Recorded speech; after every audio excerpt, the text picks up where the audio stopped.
प्रतिबोधितां भगवता नारायणेन स्वयं व्यासेन ग्रथितां पुराणमुनिना मध्ये महाभारतम् अद्वैतामृतवर्षिणीं भगवतीम् अष्टादशाध्यायिनीम् अम्बा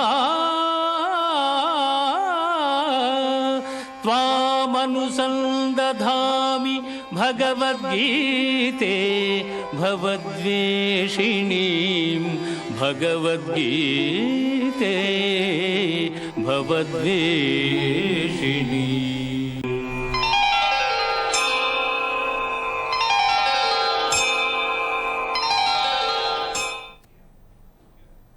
ನಮಸ್ಕಾರ. ಆರೋಗ್ಯ ರಹಸ್ಯ ವಿಶೇಷ ಕಾರ್ಯಕ್ರಮಕ್ಕೆ ಸ್ವಾಗತ. ನಾನು ದಿವೇಶ್ ಶ್ರೀದಾಸ್. ನಮ್ಮ ಇವತ್ತಿನ ಕಾರ್ಯಕ್ರಮದಲ್ಲಿ ತ್ರಿಮಧುರ ಪ್ರಸಾದ ಅಂದರೆ ಏನು ಅಂತ ಹೇಳಿ ನಾವು ಮಾತನಾಡ್ತಾ ಹೋಗೋಣ. ಸಾಮಾನ್ಯವಾಗಿ ಪ್ರಸಾದ ಅಂತ ಹೇಳಿದ್ರೆ ನಮಗೆಲ್ರಿಗೂ ಗೊತ್ತಿರುತ್ತೆ, ಮೊದಲಿಗೆ ದೇವರಿಗೆ ಅರ್ಪಣೆಯನ್ನ ಮಾಡಿ ನಂತರದಲ್ಲಿ ಭಕ್ತರಿಗೆ ವಿತರಣೆಯನ್ನ ಮಾಡೋದಕ್ಕೆ ಶುದ್ಧ ಹಾಗೂ ಪವಿತ್ರ ಆಹಾರ ಅಂತ ಹೇಳ್ತೀವಿ. ಇದು ಕೇವಲ ಪವಿತ್ರ ಆಹಾರ ಮಾತ್ರ ಅಲ್ಲ, ಅದರ ಜೊತೆಗೆ ಭಕ್ತಿ ಆಗಿರಬಹುದು, ಭಾವ, ಶ್ರದ್ಧಾ, ಮೌಲ್ಯ, ಅನುಗ್ರಹದ ಒಂದು ಸಂಕೇತ ಅಂತ ಕೂಡ ಹೇಳಬಹುದು. ಹಾಗಾಗಿ ನಮ್ಮ ಇವತ್ತಿನ ಕಾರ್ಯಕ್ರಮದಲ್ಲಿ ತ್ರಿಮಧುರ ಪ್ರಸಾದ ಅಂದ್ರೆ ಏನು, ಇದರ ಮಹತ್ವ ಏನು, ಜೊತೆಗೆ ಇದರ ಉಪಯೋಗಗಳೇನು ಅಂತ ಹೇಳಿ ತಿಳಿದುಕೊಳ್ಳೋಣ. ಈ ಕುರಿತು ತಿಳಿಸಿಕೊಡಲು ಶ್ರೀ ಪುರುಷೋತ್ತಮ್ ದೇಶಿಕ್ ಗುರೂಜಿ ಅವರು ನಮ್ಮ ಜೊತೆಗಿದ್ದಾರೆ. ಸೊ ಬನ್ನಿ ಅವರನ್ನ ಕಾರ್ಯಕ್ರಮಕ್ಕೆ ವೆಲ್ಕಮ್ ಮಾಡೋಣ. ನಮಸ್ತೆ ಗುರೂಜಿ, ಕಾರ್ಯಕ್ರಮಕ್ಕೆ ಸ್ವಾಗತ. ನಮಸ್ಕಾರ. ಎಸ್ ಗುರೂಜಿ, ಮೊದಲನೇದಾಗಿ ಬಹಳ ವಿಶೇಷವಾಗಿರ್ತಕ್ಕಂತಹ ವಿಚಾರವನ್ನು ಇಟ್ಕೊಂಡಿದ್ದೀರಾ ಇವತ್ತು, ತ್ರಿಮಧುರ ಪ್ರಸಾದ ಅನ್ನೋದಾಗಿ. ಹಾಗಾಗಿ ನಮ್ಮ ವೀಕ್ಷಕರಿಗೆ ತ್ರಿಮಧುರ ಪ್ರಸಾದ ಅಂತ ಹೇಳಿದ್ರೆ ಏನು ಅಂತ ತಿಳಿಸಿಕೊಡೋದಾದ್ರೆ. ಹರಿ ಓಂ ಶ್ರೀ ಗುರುಭ್ಯೋ ನಮಃ. ಹೆಸರು ಕೇಳಿದ ತಕ್ಷಣ ಸಾಕಷ್ಟು ಜನಕ್ಕೆ ಗೊಂದಲ ಆಗುತ್ತೆ.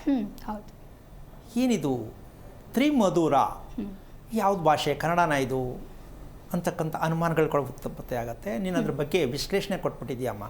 ನಾವು ತಿಳ್ಕೊಂಡೋದೇನು, ದೇವರ ಪ್ರಸಾದ ಗೊತ್ತು. ಸೊ ತ್ರಿಮಧುರ ಪ್ರಸಾದ ಅಂತ ಯಾಕೆ ಹೇಳಬೇಕಿತ್ತು ಇದನ್ನು, ಜೊತೆಗೆ ಇದರಿಂದ ಉಪಯೋಗ ಏನು, ಇದ್ರ ಮೊದಲು ಅರ್ಥ ನಮ್ಗೆ ಗೊತ್ತಾಗಬೇಕು, ಉಪಯೋಗ ಕೂಡ ಗೊತ್ತಾಗಬೇಕು ಅಂತ ವಿಚಾರವನ್ನೇ ಇವತ್ತು ಹೇಳಬೇಕಾಗತ್ತೆ. ಅದರ ಅವಶ್ಯಕತೆ ಇದೆಯಾ ನಮಗೆ, ಅತಿ ಮುಖ್ಯವಾಗಿ ಅದರ ಅವಶ್ಯಕತೆ ನಮಗಿದೆಯಾ? ಈ ರಹಸ್ಯಕ್ಕೆ ಕಾರಣಕರ್ತನಾಗಿರ್ತಕ್ಕಂತಹ ಶ್ರೀಮನ್ನಾರಾಯಣನ ಪಾದ ಕಮಲಗಳಿಗೆ ಕೋಟಿ ಕೋಟಿ ನಮನಗಳನ್ನು ಅರ್ಪಣೆಯನ್ನು ಮಾಡಿ, ಸಾಮಾನ್ಯವಾಗಿ ಯಾವುದೇ ಒಂದು ಔಷಧ ವಿಚಾರಕ್ಕೆ ಹೋದಾಗ ಹೊಟ್ಟೆ ಶುದ್ಧಿ ಮಾಡ್ಕೊಳ್ಳೋದಕ್ಕೆ ಅಂತ ಹೇಳ್ತಾರೆ, ಹೌದಲ್ಲ? ಹೊಟ್ಟೆ ಶುಚಿಯಾಗಿ ಇಟ್ಕೋಬೇಕು ಅಂತ ಹೇಳ್ತಾರೆ. ಅದಕ್ಕೇನು ಹೇಳ್ಬೋದು? ಔಷಧ ಹೇಳ್ಬೋದು, ಯಾವುದೇ ರೀತಿಯಾಗಿರ್ಬೋದು. ಆದರೆ ಈ ತ್ರಿಮಧುರ ಪ್ರಸಾದ ಏನು ಅಂತಂದರೆ ಪ್ರಕೃತಿದತ್ತವಾಗಿ ನೈಸರ್ಗಿಕವಾಗಿರ್ತಕ್ಕಂತಹ ಒಂದು ಪ್ರಸಾದ. ನೈಸರ್ಗಿಕವಾಗಿ ಅಂದರೆ ಬೇಯಿಸದೇ ಇರತಕ್ಕಂಥದ್ದು. ಈಗ ಭಗವಂತನಿಗೆ ಪ್ರಸಾದ ಮಾಡ್ತಕ್ಕಂಥ ವಿಚಾರದಲ್ಲಿ ಹಲವಾರು ರೀತಿ ಬಗೆ ಬಗೆಯ ಪ್ರಸಾದಗಳನ್ನ ಮಾಡ್ತೀವಿ. ಅದನ್ನು ಬೇಯಿಸಿ ನಾವು ದೇವರಿಗೆ ನೈವೇದ್ಯ ಮಾಡಿ ನಾವು ಬಳಸ್ತೇವೆ. ಈ ನೈಸರ್ಗಿಕವಾಗಿರ್ತಕ್ಕಂಥದ್ದು ಅಂದರೆ ನಮಗೆ, ನಾವು ದೇವರು ಅಂತಕ್ಕಂಥ ವಿಷಯಕ್ಕೆ ಹೋದರೆ ಈ ಪ್ರಪಂಚ ಸೃಷ್ಟಿಗೆ ಯಾರು ಮೂಲ ಕಾರಣಕರ್ತರು ಅಂತ ಹೇಳಿದ್ರೆ ಬ್ರಹ್ಮ ವಿಷ್ಣು ಮಹೇಶ್ವರರು ಅಂತ ನಾವು ವಿಚಾರವನ್ನು ಮಾತಾಡ್ತೇವೆ. ಈಗ ಇವರು ದೇವಾಲಯದಲ್ಲಿ ಇರ್ತಾರೆ ಅಂತ ಇಟ್ಕೊಳ್ಳೋಣ. ನಮ್ಮ ದೇಹದಲ್ಲಿ ಈ ತ್ರಿಮೂರ್ತಿಗಳು ಇರಬೇಕಾ, ಇದರವ್ರ ಕೆಲಸ ಏನು, ಹೇಗೆ ನಾವು ತಿಳ್ಕೊಳ್ಳೋದು ಅಂತಕ್ಕಂಥ ವಿಚಾರ. ಬ್ರಹ್ಮ ವಿಷ್ಣು ಮಹೇಶ್ವರ ತ್ರಿಮೂರ್ತಿಗಳು ನಮ್ಮ ದೇಹದಲ್ಲಿರ್ತಕ್ಕಂಥ ಭಾಗಗಳನ್ನ ಗುರುತಿಸಿದಾಗ ಅವ್ರಿಗೊಂದು ನೈವೇದ್ಯ ಆಗಬೇಕಲ್ಲ, ದೇವರ ನೈವೇದ್ಯ ಆಗಬೇಕಲ್ಲ.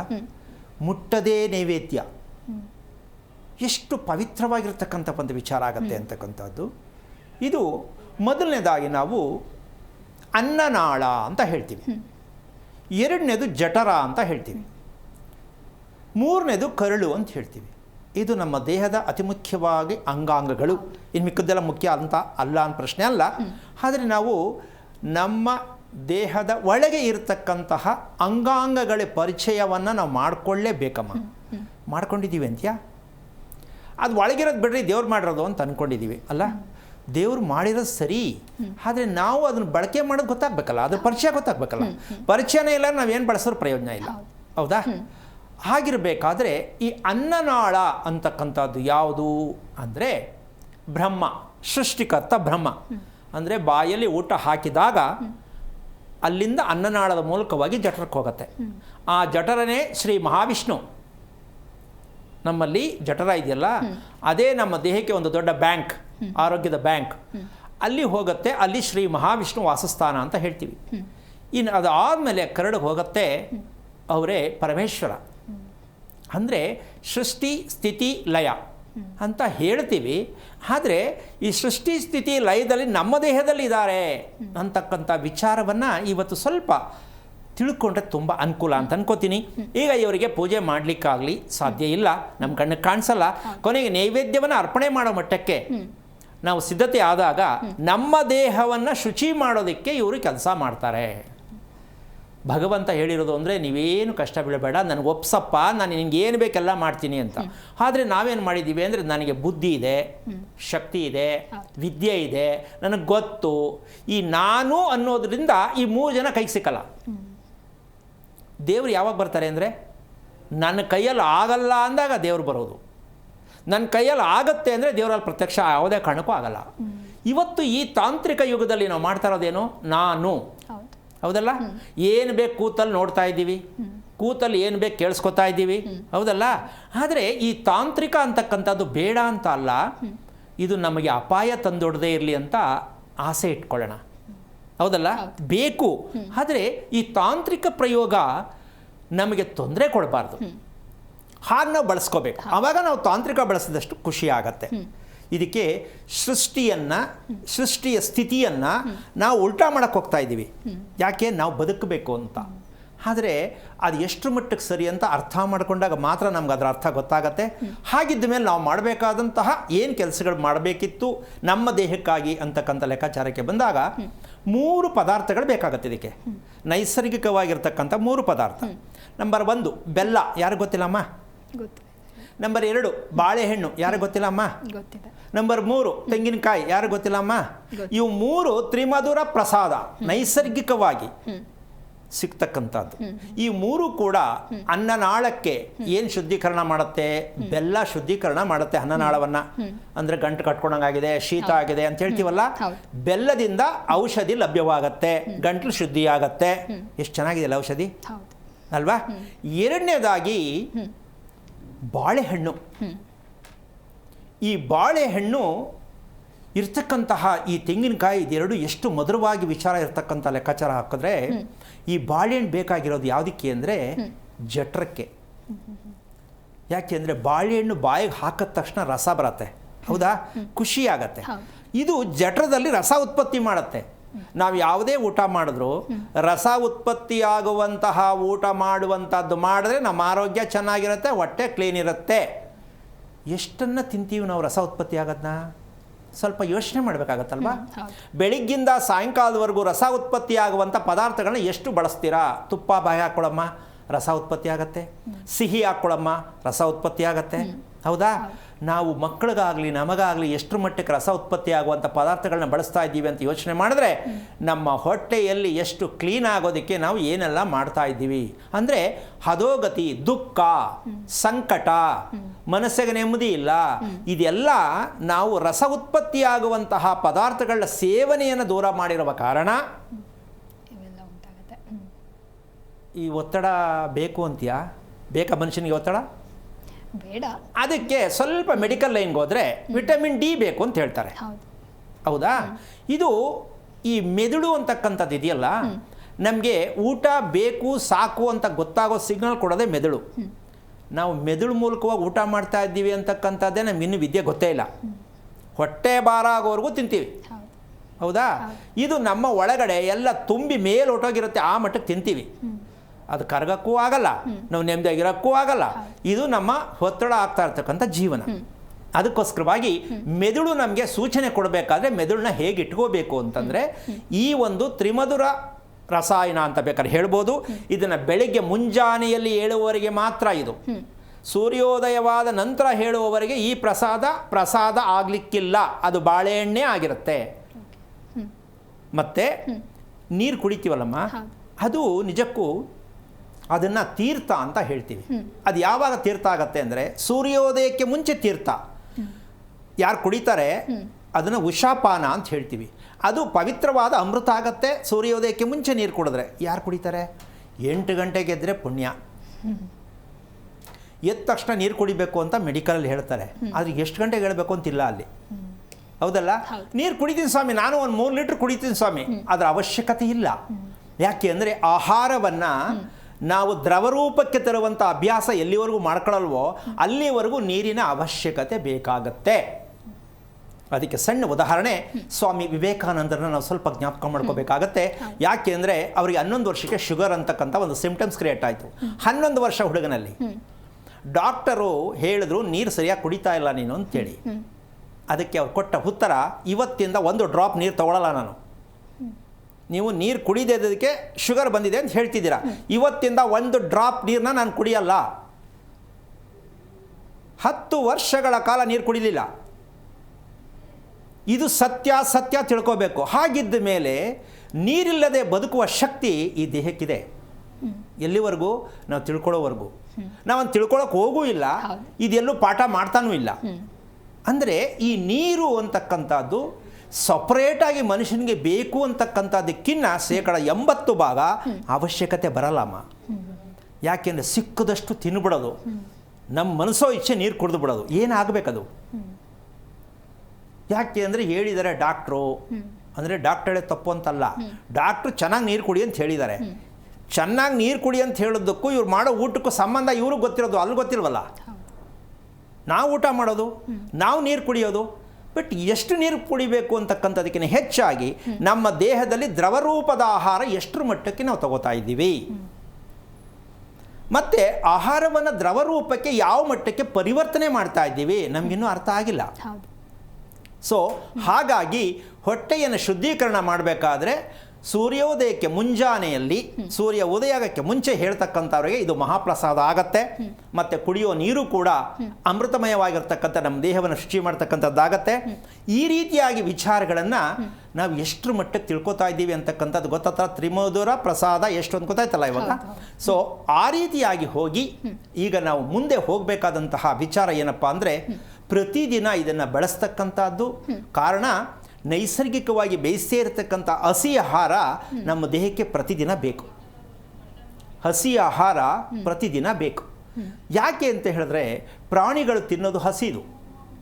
ಎತ್ತು, ಆನೆ, ಭಾರ ಎಳಿತಕ್ಕಂಥವು ತಿನ್ನೋದೇನದು ಹಸಿದು, ಹೌದಾ? ಮಾಂಸ ತಿನ್ನಲ್ಲ. ಶಕ್ತಿ ಇಲ್ವಾ ಅದಕ್ಕೆ? ನಾವೇನು ತಿಳ್ಕೊಂಡಿದ್ದೀವಿ? ಮಾಂಸ ತಿಂದರೆ ಶಕ್ತಿ. ಆದರೆ ಮಾಂಸದಲ್ಲಿ ರಸ ಇದೆಯಾ ಅಂತ ಸ್ವಲ್ಪ ಯೋಚನೆ ಮಾಡಬೇಕು. ಅಂದರೆ ತಿನ್ನೋದು ಬೇಡ ಅಂತ ನಾನು ಹೇಳ್ತಾ ಇಲ್ಲ, ಆದರೆ ಇದ್ರ ಜೊತೆ ಒಂದು ಸೈಡ್ ಒಂದು ಟಿಪ್ಸ್ ಹೇಳ್ತೀನಿ. ಇವತ್ತು ರಕ್ತಕ್ಕೆ ಸಂಬಂಧಪಟ್ಟಂಥ ಕಾಯಿಲೆಗಳು, ಹೆಸರು ಹೇಳಲ್ಲ ನಾನು, ರಕ್ತಕ್ಕೆ ಸಂಬಂಧಪಟ್ಟ ಕಾಯಿಲೆಗಳು ಯಾಕೆ ಅತಿ ಹೆಚ್ಚಾಗಿ ಆಗ್ತಾ ಇದೆ ಅನ್ನೋ ಪ್ರಶ್ನೆಗೆ ಉತ್ತರ, ಮಾಂಸವನ್ನು ಎಣ್ಣೆಯಲ್ಲಿ ಕರೆದು ತಿಂದಾಗ. ಎರಡನೇದು, ಆಲೂಗಡ್ಡೆಯನ್ನು ಎಣ್ಣೆಯಲ್ಲಿ ಕರೆದು ತಿಂದಾಗ. ಮಸಾಲೆ ದೋಸೆಲಿ ಅದನ್ನೇ ಕೊಡೋದು, ತಿನ್ನಬೇಡ ಅಂತ ಹೇಳಿದ್ರೆ ಹೆಂಗೆ? ಹೌದಲ್ಲ? ಆದರೆ ಇವೆರಡರಿಂದ ಏನು ಬರುತ್ತೆ ಅಂದರೆ, ರಕ್ತ ಕೆಡುವ ರೀತಿಯಲ್ಲಿ ಬರುವ ಕಾಯಿಲೆಗಳಿಗೆ ತುಂಬ ಒಳ್ಳೆಯ ಔಷಧವಾಗತ್ತೆ. ಕಾಯಿಲೆ ಬರುವುದಕ್ಕೆ ಔಷಧ ಆಗತ್ತೆ, ಕಾಯಿಲೆ ಹೋಗುವುದಕ್ಕಲ್ಲ. ಯಾವುದು? ಮಾಂಸವನ್ನು ಯಾವ ಕಾರಣಕ್ಕೂ ಎಣ್ಣೆಯಲ್ಲಿ ಕರೆಯಬಾರದು. ಎಷ್ಟು ಜನ ಗೊತ್ತು? ರೋಸ್ಟ್ ಮಾಡೋದೆ, ಮಸಾಲೆ ಹಾಕೋದೆ, ತಿನ್ನೋದೆ, ನಿದ್ದೆ ಬರಂಗಿಲ್ಲ, ಬೆಳಿಗ್ಗೆ ಬೇಗ ಏಳಂಗಿಲ್ಲ, ಕೋಪ, ಆವೇಶ ಏನೇನು ಬೇಡ ಎಲ್ಲ ಉತ್ಪತ್ತಿ ಆಗತ್ತೆ. ಹಾಗಂತ ಮಾಂಸಾಹಾರ ಬೇಡ ಅಂತ ನಾನು ಹೇಳ್ತಿಲ್ಲ.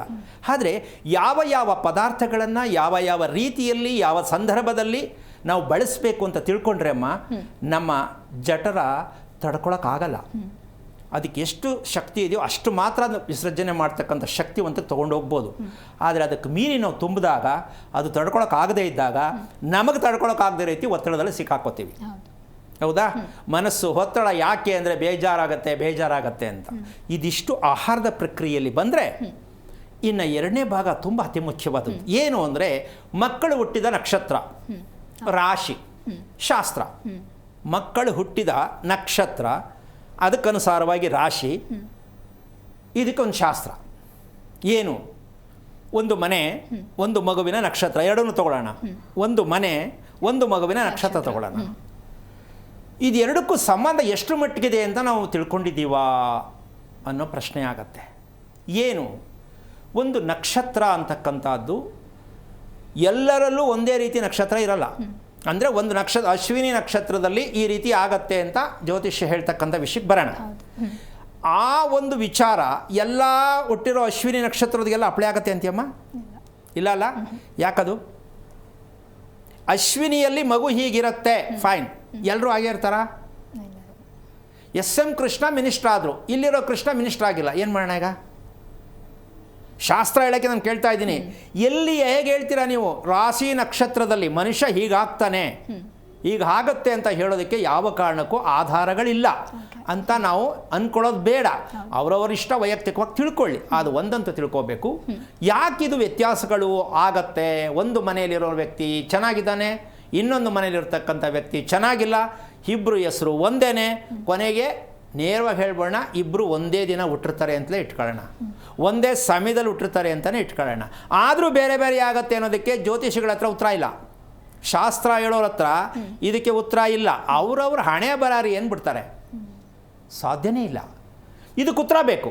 ಒಂದೇ ಸಮಯದಲ್ಲಿ ಹುಟ್ಟಿದಂತಹ, ಒಂದೇ ನಕ್ಷತ್ರದಲ್ಲಿ ಹುಟ್ಟಿದಂತಹ ಮಕ್ಕಳು ಒಂದೇ ರೀತಿಯಲ್ಲಿ ಯಾಕೆ ಇಲ್ಲ? ಇದಕ್ಕೆ ಉತ್ತರ ಇನ್ನೂವರೆಗೂ ನಮ್ಮ ದೇಶದಲ್ಲಿ ಬಂದಿಲ್ಲ. ಅದಕ್ಕೆ ಉತ್ತರ ಒಂದೇ, ಅದು ಅವ್ರವ್ರ ಹಣೆ ಬರ. ಆದರೆ ಒಂದು ತಿಳ್ಕೋಬೇಕು ನಾವು, ಯಾಕೆ ಆ ರೀತಿಯಾಗಿ ನಮಗೆ ವ್ಯತ್ಯಾಸಗಳು ಬರುತ್ತೆ ಅಂದರೆ, ಮನೆಯಲ್ಲಿರ್ತಕ್ಕಂಥ ತಾಪಮಾನ ಎಲ್ಲರೂ ಮನೆಯಲ್ಲೂ ಒಂದೇ ಥರ ಇರುತ್ತಾ? ಒಂದು ಮನೆಯಲ್ಲಿ ಹೋದರೆ ಬಾ ತಣ್ಣಗಿದೆ, ಹೌದಾ? ಇನ್ನೊಂದು ಮನೆಯಲ್ಲಿ ಹೋದರೆ ಫ್ಯಾನ್ ನೋಡ್ತಾರೆ, ಏನು ಸಿಕ್ಕಾಪಟ್ಟೆ ಸೆಕೆ ಅಲ್ವಾ, ಹೌದಾ? ಸೊ ಈ ವ್ಯತ್ಯಾಸ ಗೊತ್ತಾಯ್ತಲ್ಲ. ಅಂದರೆ ಮನೆಯಲ್ಲಿರ್ತಕ್ಕಂಥ ತಾಪಮಾನದ ಮೇಲೆ ಮನುಷ್ಯನ ಹಣೆ ಬರ ಸೃಷ್ಟಿಯಾಗತ್ತೆ, ಅಂದರೆ ಆರೋಗ್ಯ. ಇಲ್ಲಿ ಮನೆಯ ತಾಪಮಾನವನ್ನು ಸೈಡ್ಗಿಟ್ಟು ನಕ್ಷತ್ರ ರಾಶಿ ಹಿಡ್ಕೊಂಡು ಈ ನಕ್ಷತ್ರದಲ್ಲಿ ಹುಟ್ಟಿದ್ರೆ ಹಿಂಗಾಗತ್ತೆ.